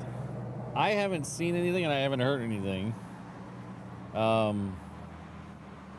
Every once in a while, I look at the future funding requests for the airport just to see if, you know, if they're going to build a covered spotting location or something like that, which I'm not holding my breath for that one. But I haven't seen anything like that.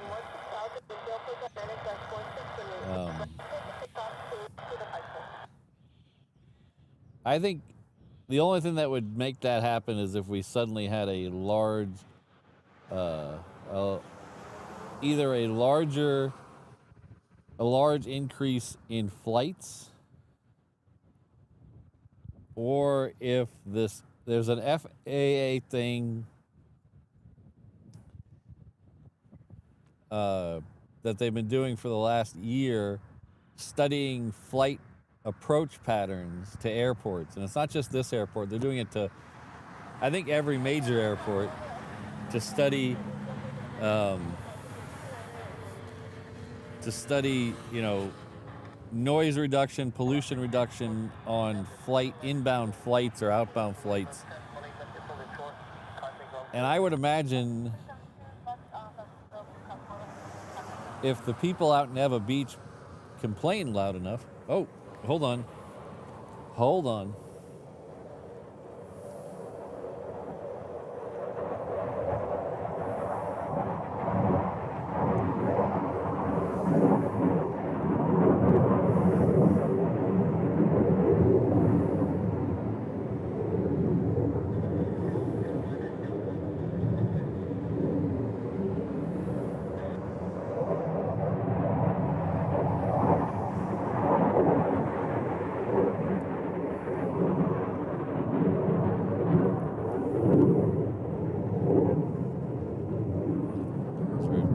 F-22As, most likely from the 199th Fighter Squadron.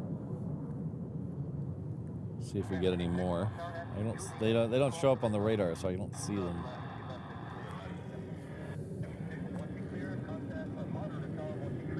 Charlie, Mrs. Reverse Ops is gonna try the Foodland Farms at Ala Moana next time we're in that area.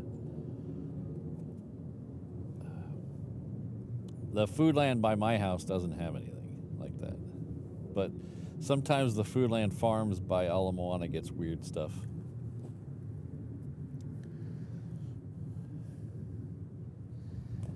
What was I talking about before the fighters? I was talking about something before the fighters.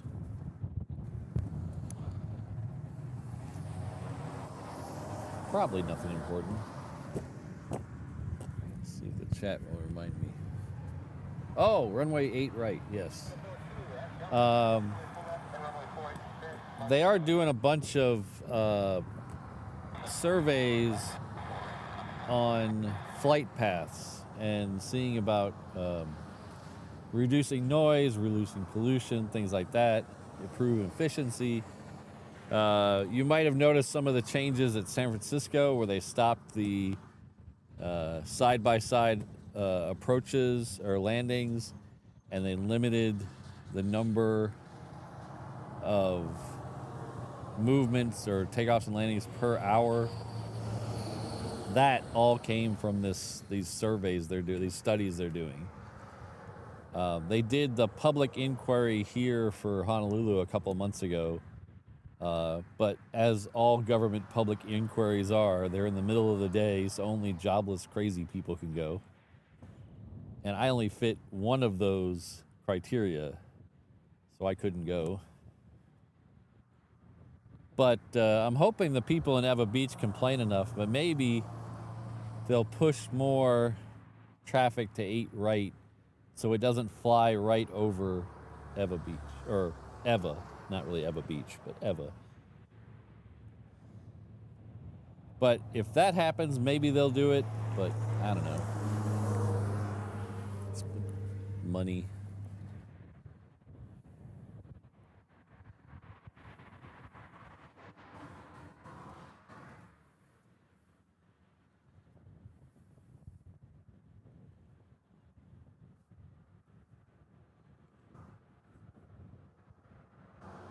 I watched a whole video yesterday about the third runway at Heathrow.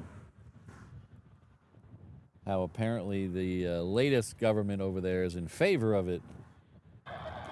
When the last one wasn't, and the one before that was, and the one before that wasn't.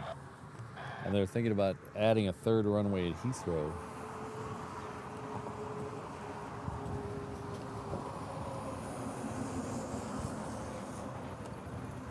$46 billion for the runway. Well, and other stuff. They're gonna a lot of other stuff that goes with that $46 billion, but $46 billion.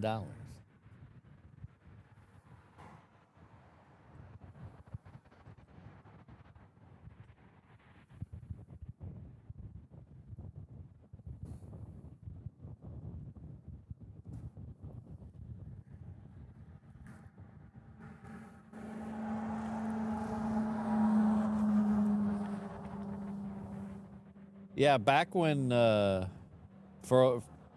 guess it was 4 years ago, maybe 5 years ago, 8 left was closed for a very long time. The entire runway was closed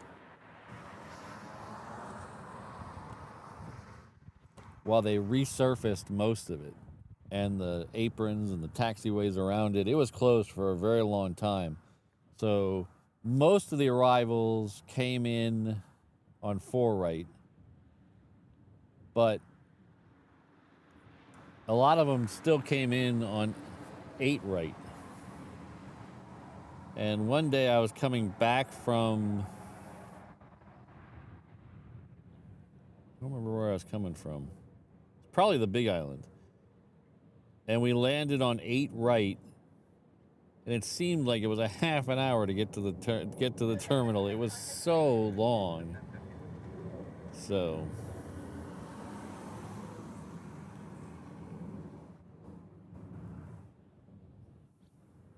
that's why I'm saying it would probably take a dramatic increase in traffic. There's something where they would have to do it, not just because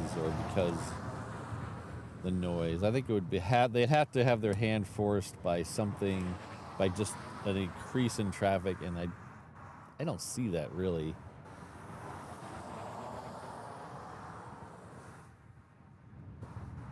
In fact, I'm worried that Southwest is going to pull out of here and we're going to have less traffic.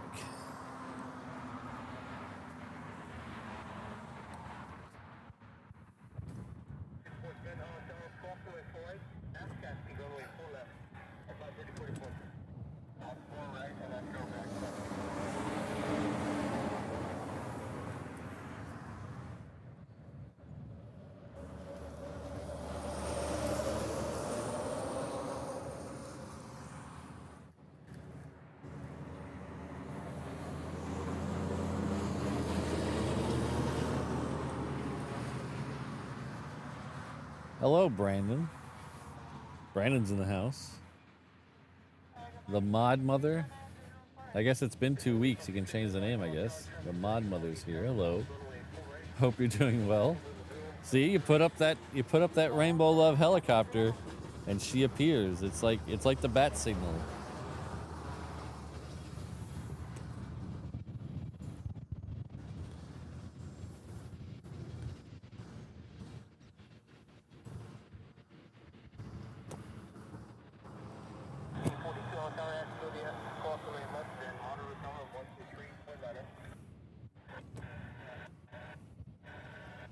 Actually, Randy, 8 left is the longest runway.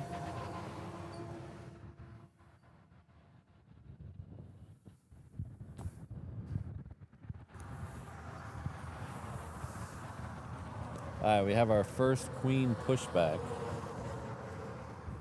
It's heading off to Sydney. It's UPS 34. Our good friend Plane Spotter Jordan is going out today, but I think he's going out after we leave. I think he's in the flight that's going out at 11. So it's a bummer we're gonna miss him today. He's been here the last couple days, but unfortunately we're gonna miss him today. But if he's watching or listening, hello. I hope you have a safe flight.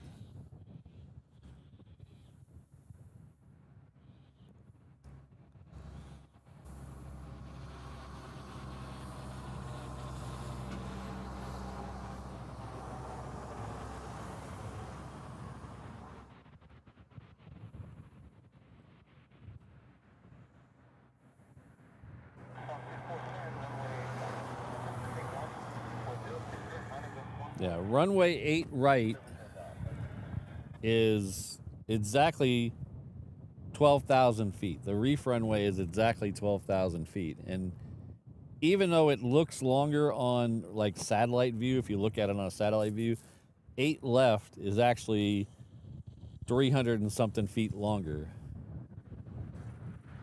Oh, yeah, as Kelvin says there in the chat, 360 feet longer. So it is actually a little bit longer.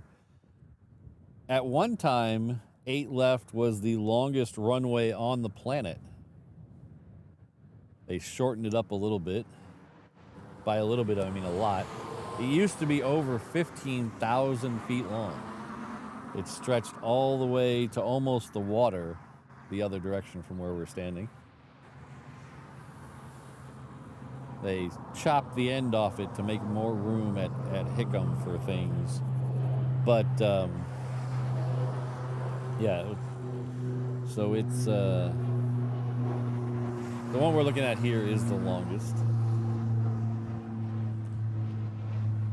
I believe the 4s, I think the 4 right is around 7,000 and 4 left is like 4,500, something like that. Let me look that up. Oh, no, it's a little off. A little off. Runway 4 right is 9,000 feet, and runway 4 left is 7,000. We have a couple of water runways here.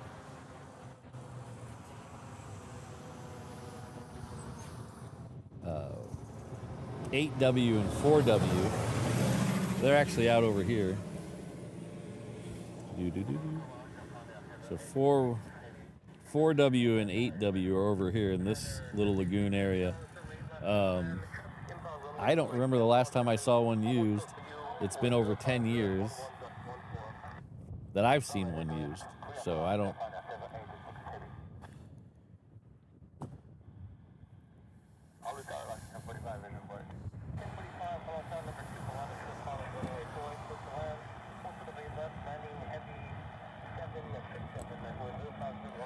So the next one coming in is coming in from Tokyo Narita. It is a 76 Japan Airlines. What time is it there, Brandon?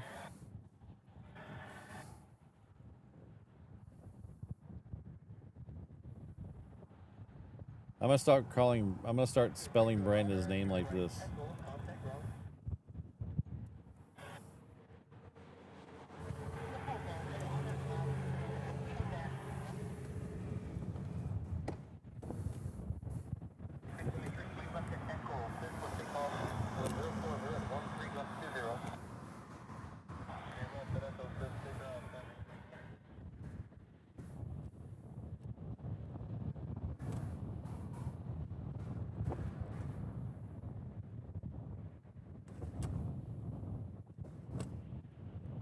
Gil, I'll have to keep looking. Or if you have a link, send me a link. Because the only one I could find that I can get it in America easily is Amazon, but it's through a distributor, and the reviews say it's not the same. The reviews say it's too sweet, and it's 140.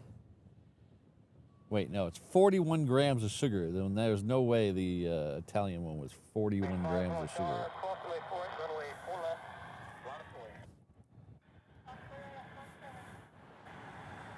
Okay, Gil, you can send me the link at patrick@reverseops.com. 4:06 a.m.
I can see that 7.6 now.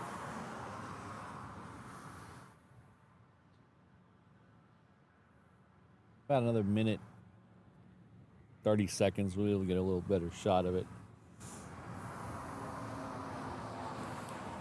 I think that UPS Queen is moving on Charlie over there.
All right, next one going on the reef runway is a Phoenix Air. It's a Gulfstream 3. It's heading off to San Diego. Wait. Where is San Diego NZY?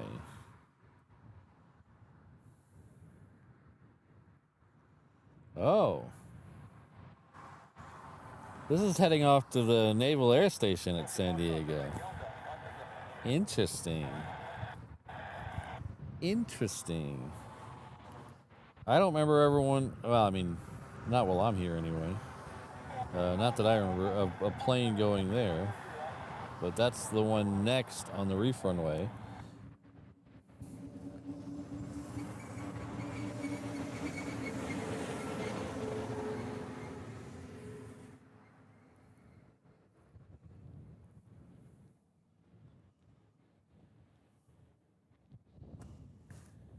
It's moving now.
I think we've dodged the rain. All the rain seems to have gone out to the ocean. That's good. Looks like it's turning into a very lovely day. It's still relatively cool out here. This has probably been the nicest day we've had to stream here in Hawaii all summer. It feels so good right now.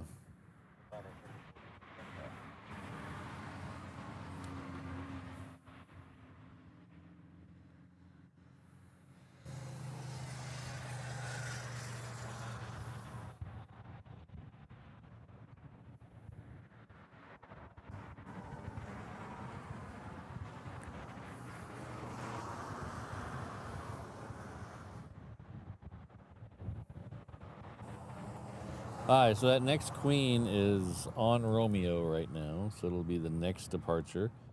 The next one in is another heavy. It's a Dreamliner coming in from Tokyo. It's Japan Airlines. And it looks like behind that we'll have the second A. Ooh. Ooh, that tickled.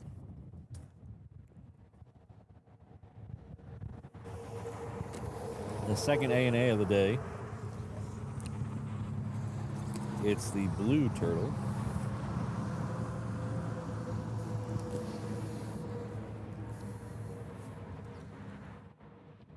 Ah, hello, Ken.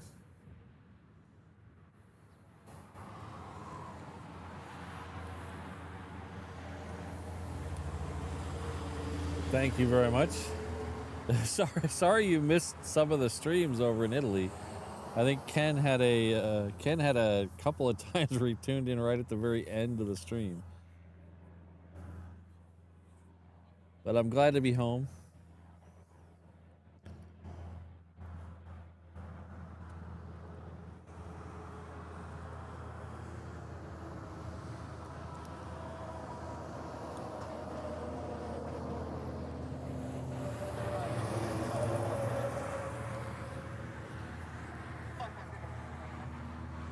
Ooh, 25 months, Ken. Thank you. At the 787 Honu level traveler. So if you don't know, Hano Hano is a Hawaiian word for respected, exalted, honored, kind of those kind of adjectives. And that is our highest level here of membership, and that is the level Ken is on. So thank you very much, Ken. No more deserving of the Hano Hano title than you fine gentlemen that are on that level. Thank you to all of you, but thanks, Ken.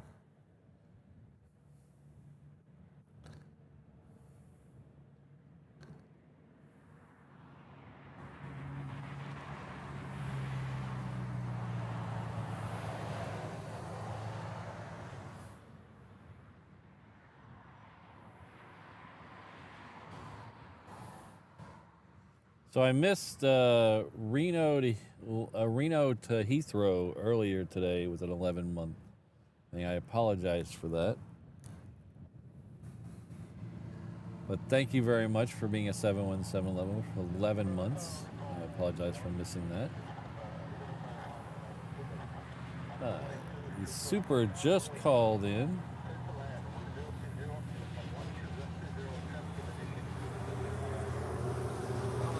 Oh, and I'm looking at chat messages and I missed the Dreamliner. So few planes today, I should make an effort to see them all, I guess.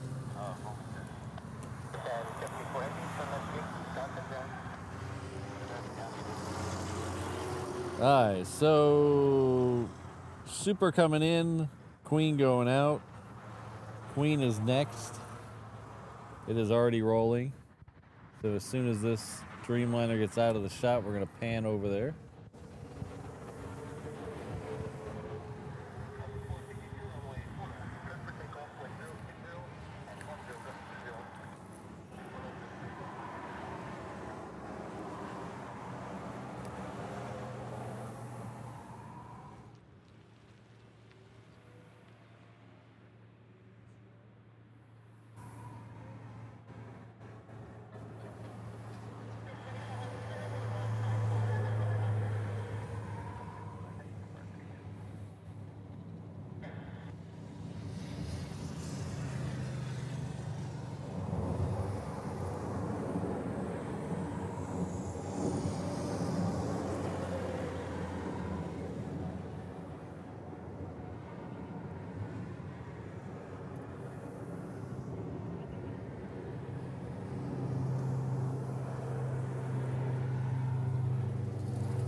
Alright, Super is next, about 5 miles out. So we should be able to get a good shot of it here in a minute. You can barely see it off in the distance in those clouds, but try not to use the super zoom today because it's a little windy.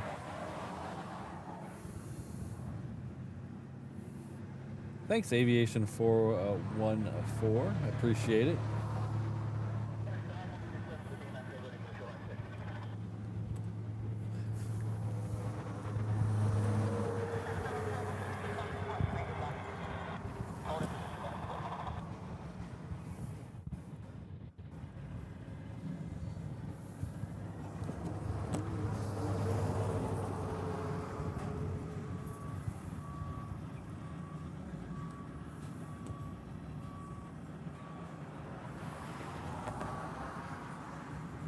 Uh-oh, I think we have the cows again. I smell something coming behind me. I think we have the cattle truck again. As long as it doesn't block the Super. Don't block the Super. Don't go anywhere yet. I think he's waiting for the Super. I really do. Do not block the Super, cattle truck.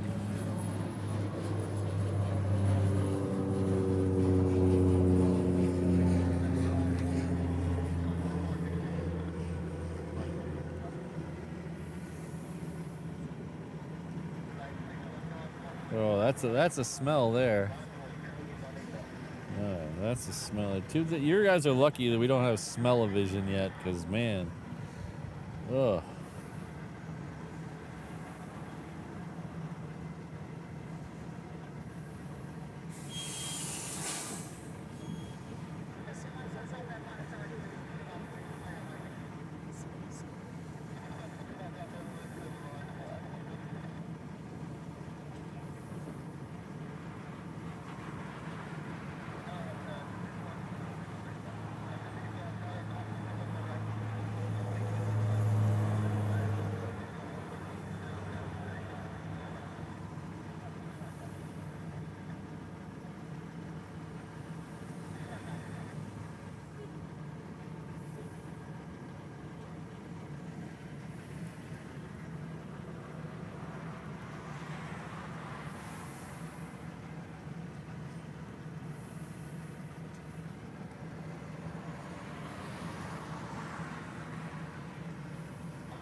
Well, thank you very much, Phil. Phil G _PG. I appreciate it.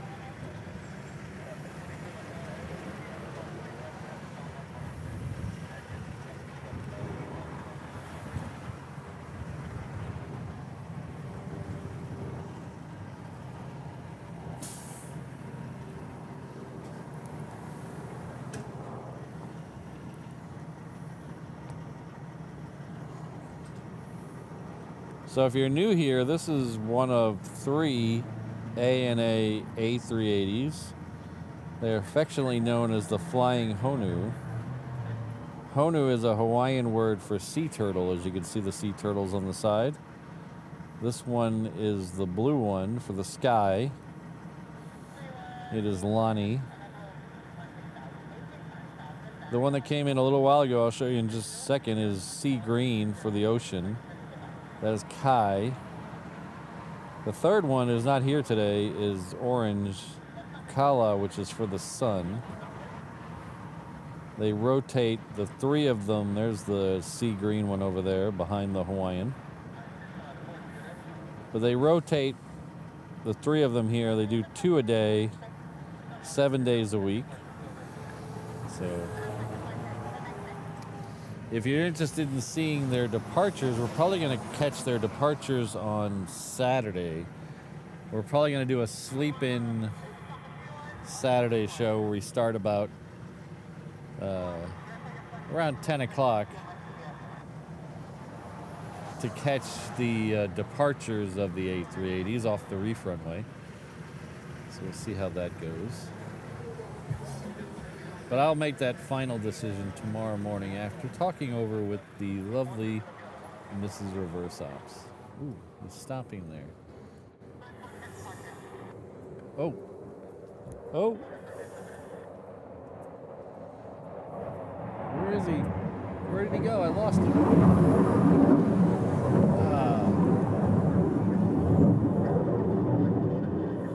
There was another F-22 that went out, and I couldn't find him. See if there's any more down there.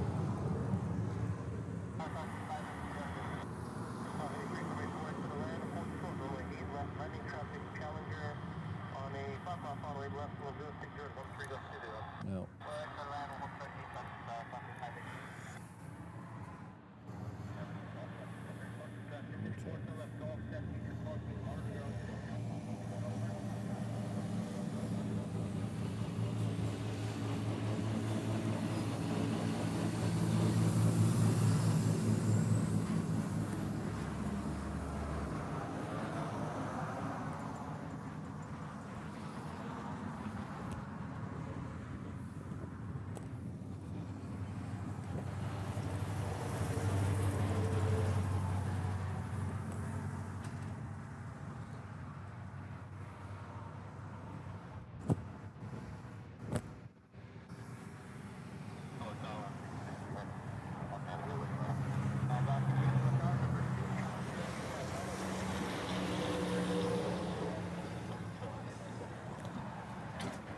Thank you very much, Linda.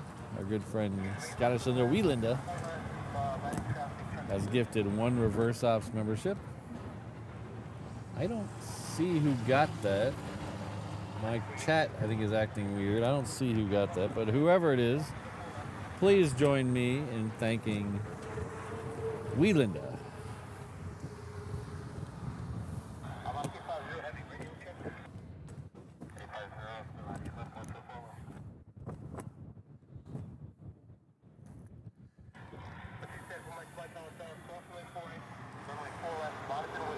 Oh, we have another quad jet at the end of the runway. I'll show you that here in just a second.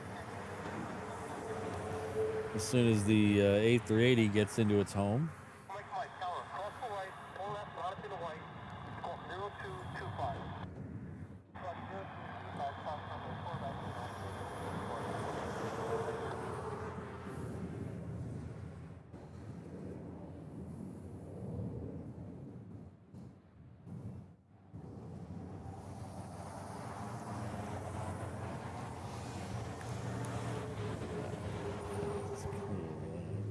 That helps.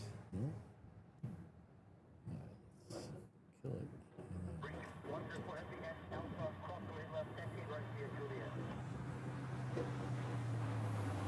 Aha, that's what, yeah, my chat froze. It's, oh, look at that. Okay. It's the mod mother who got the gift. See, it's a little mod action there.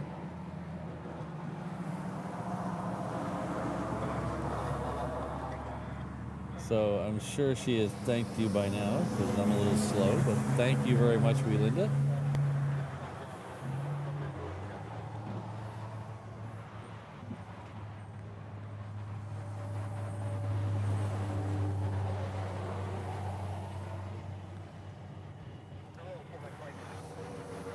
So you can see there's another quad jet at the end of the runway. That is a C-17 if you're new here. Not the white one, the gray one behind it.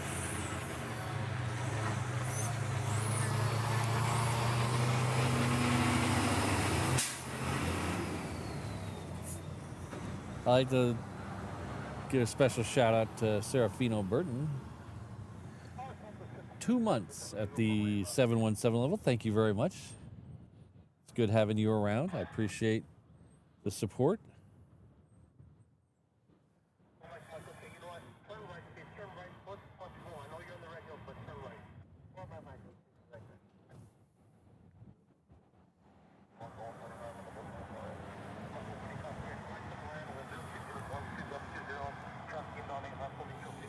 All right, so the next one coming in is another 330.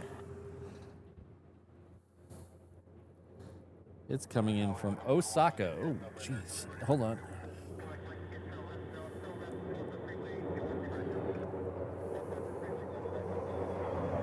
I am just not having luck today with these F-22s.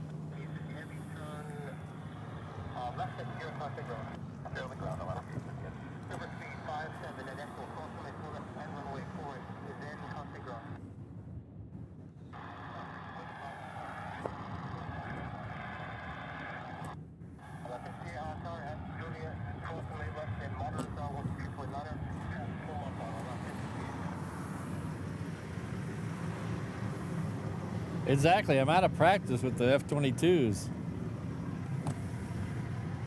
It's okay. We'll get it. We'll get them back.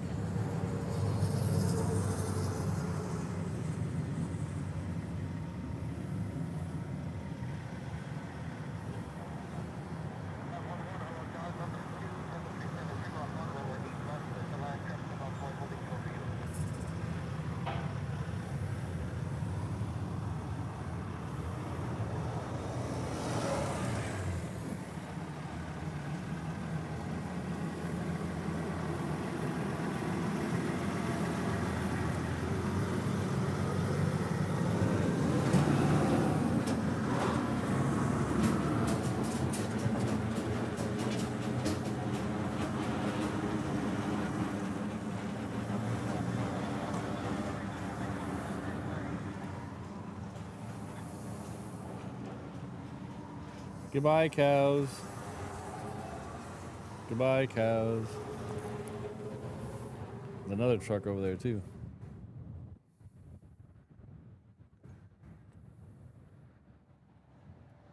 Yeah, we didn't get many F-22s in Rome or Venice.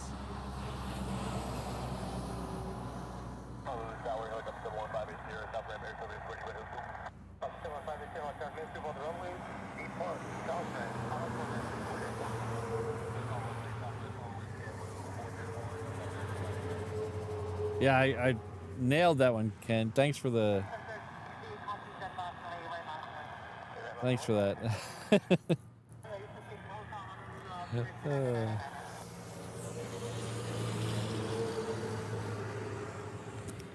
Yeah, with his jet lag, the cow truck is a little more my speed right now.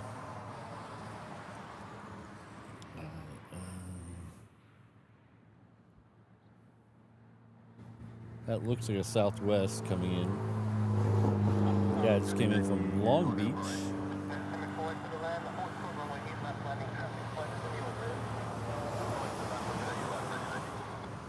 Oh, jeez. Got him that time. There we go.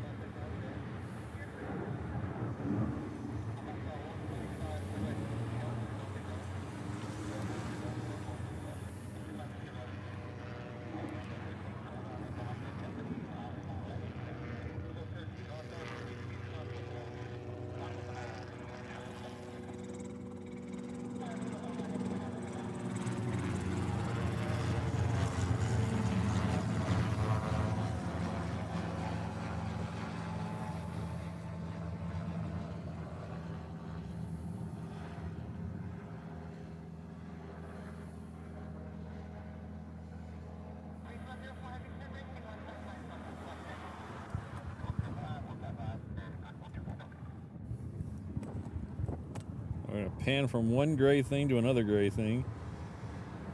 Come back to the other one.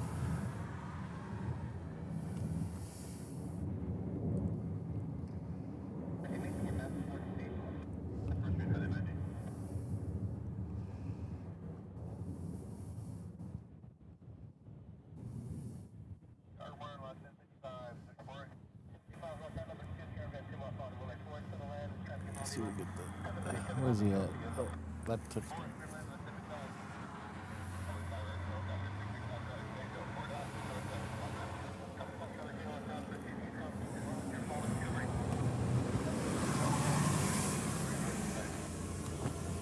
This looks like this is the first two that we saw go out a little while ago.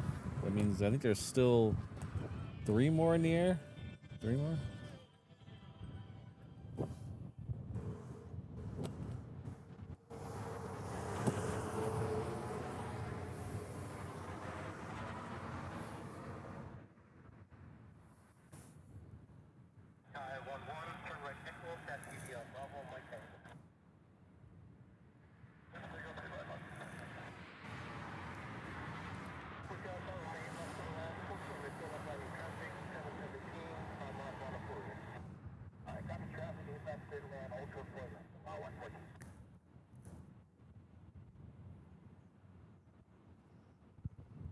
I'd like to welcome Penman747 to the 321 mainland traveler level. You'll enjoy all the comfort of the wannabe wide body as you zip off to mainland exotic destinations like Long Beach and Oakland. Don't worry, you still get the POG drink on this 321. And we'll get Brandon to bring that by soon. So thank you very much for your support earlier and for becoming a channel member. I really appreciate that.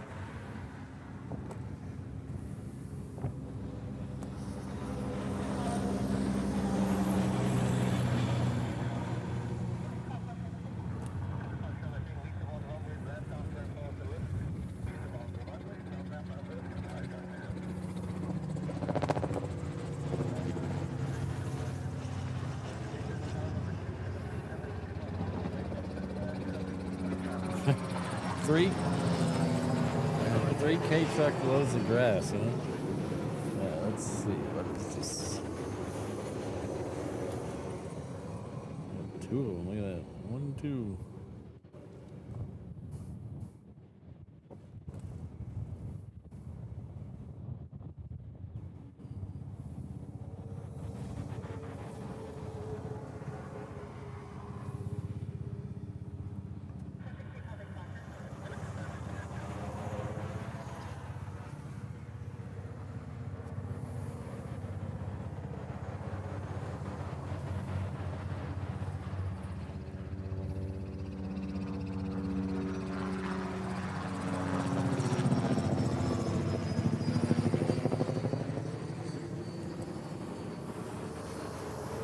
Well, using this show to knock the rust off. We'll get back to the quick pans soon.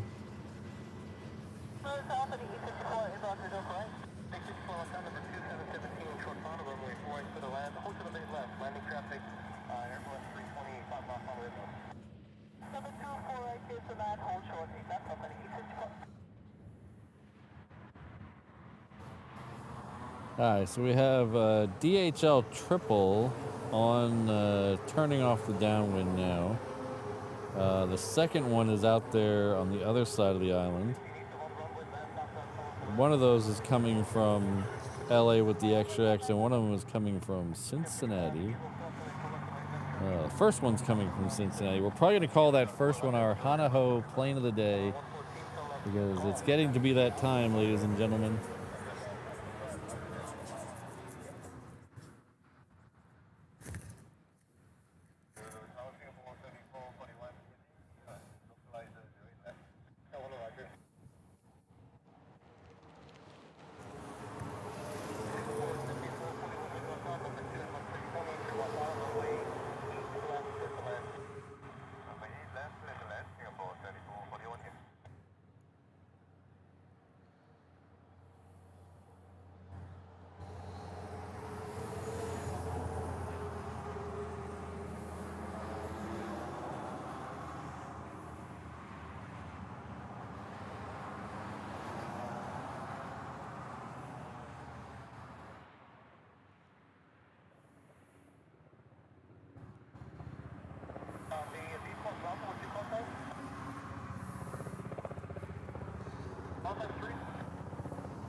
Where'd he go? Where'd he go?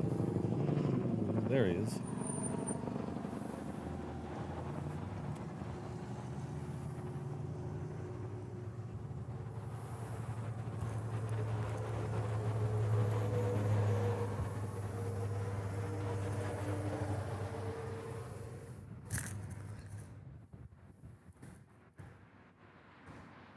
Yeah, I've been, Ken, I've been actually looking at that.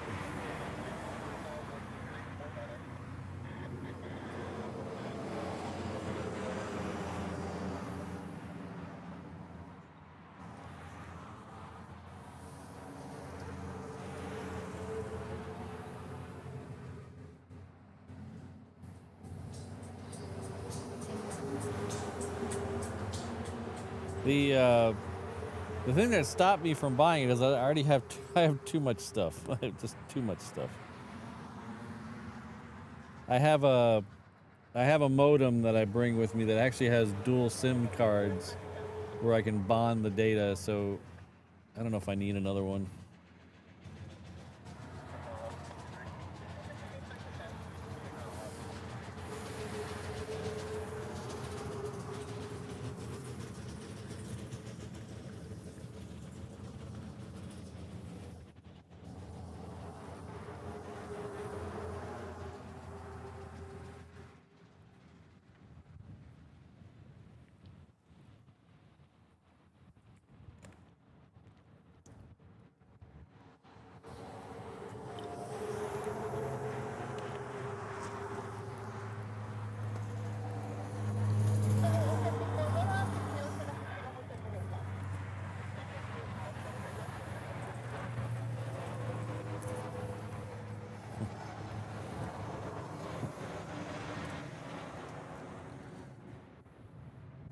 Well, thank you, Irina. I appreciate that.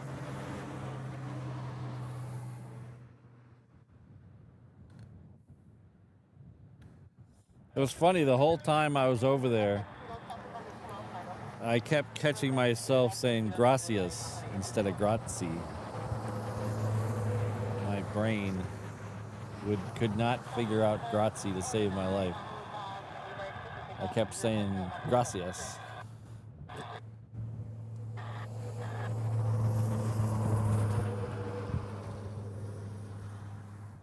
That's okay. When I travel, when me and Mrs. Reverse Ops travel, people sometimes think we were from Spain, so.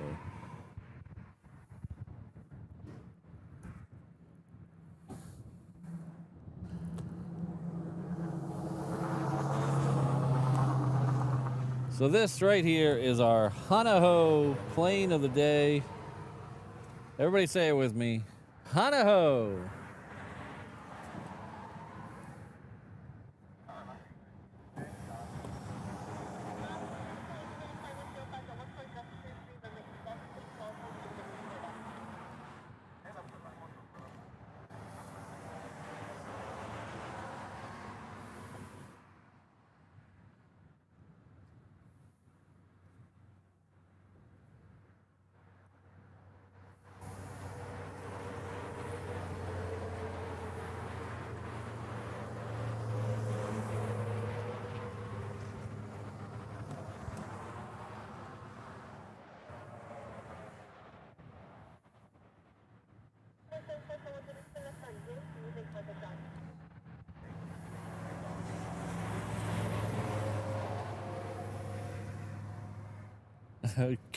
Kelvin, was I the only one asking for it?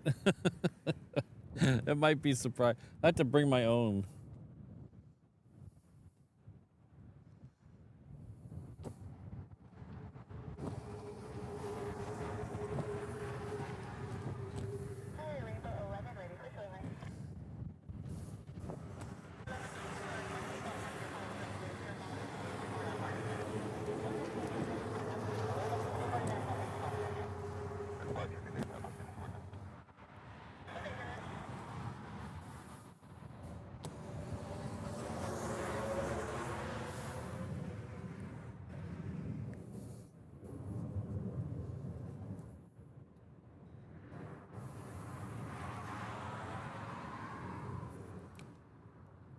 All right, thanks a lot, everyone, for being here. It's been a lot of fun today, getting back in the groove, getting back into the Hawaiian style. Had a lot of fun. We'll be back again on Saturday. Most likely it'll be a mid-morning start, but I'll post it on YouTube tomorrow morning. Oh, we got Ronnie 722 joining us at the 717 level. Thank you very much. I appreciate that. Did I miss any others? Okay, well, thanks for joining, Ronnie. You enjoy all the comfort of the 717 as you zip between the islands. The seats in economy don't recline, but you're never really in the air long enough to notice. And we'll get Kirsten to bring your pog drink. But thank you and welcome to the Reverse Ops Ohana. Make sure I didn't miss anybody else. I got Panama, I got that. Okay. I thought it said someone been here for a month. Where'd that go? I don't know. If that was you, I apologize. I didn't see it. I don't see it in my chat list. But I do see that. Our good friend Hot Sauce Lover is back. Hello. Hope you've been well. I got your message the other day. Thank you for being here. Oh, wait. Let's take off the Honolulu. We got too many things going on here. Too many things going on. Take off the Honolulu. Bye, Honolulu. We clear this. Thanks for joining. And we'll put that up there. Look at that. $100 super chat from our good friend Hot Sauce Lover. Thank you very much. That is huge support. Not only today, but Hot Sauce Lover has been a supporter of the channel for a long, long time. Huge support. Thank you very much. I really do appreciate it. I know I say the word appreciate a lot. It's kind of my crutch, but that doesn't mean, that doesn't downplay how I really feel. Thank you very much. Your support means so much.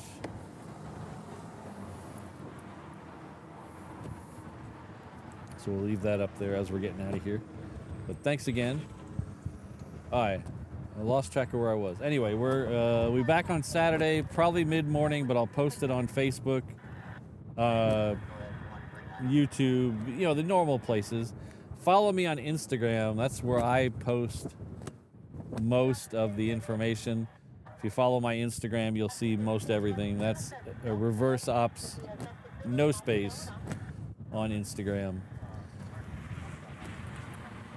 But I gotta get to work. I don't want to get to work, but I gotta get to work. So, but we'll see you on Saturday. Have a great rest of your week. Have a great Friday.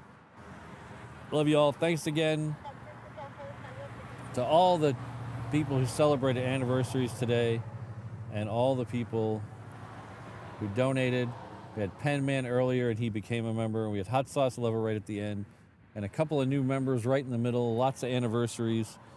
We had had a ton of our mods here today. I think most of our mods were here today. So Josh O'Malley, Ms. Wolves, Rainbow Love, Mother Mod. I don't know if you're always Rainbow Love to me. Kirsten, Sydney, Alan, Brandon, Jane, and our good friend Keith, who's still on vacation because I haven't had an HNL Ops stream in a while. So thanks again, everyone. We'll see you Saturday. And a big thanks to Mrs. Reverse Ops. Hi, I guess that's it. Love y'all.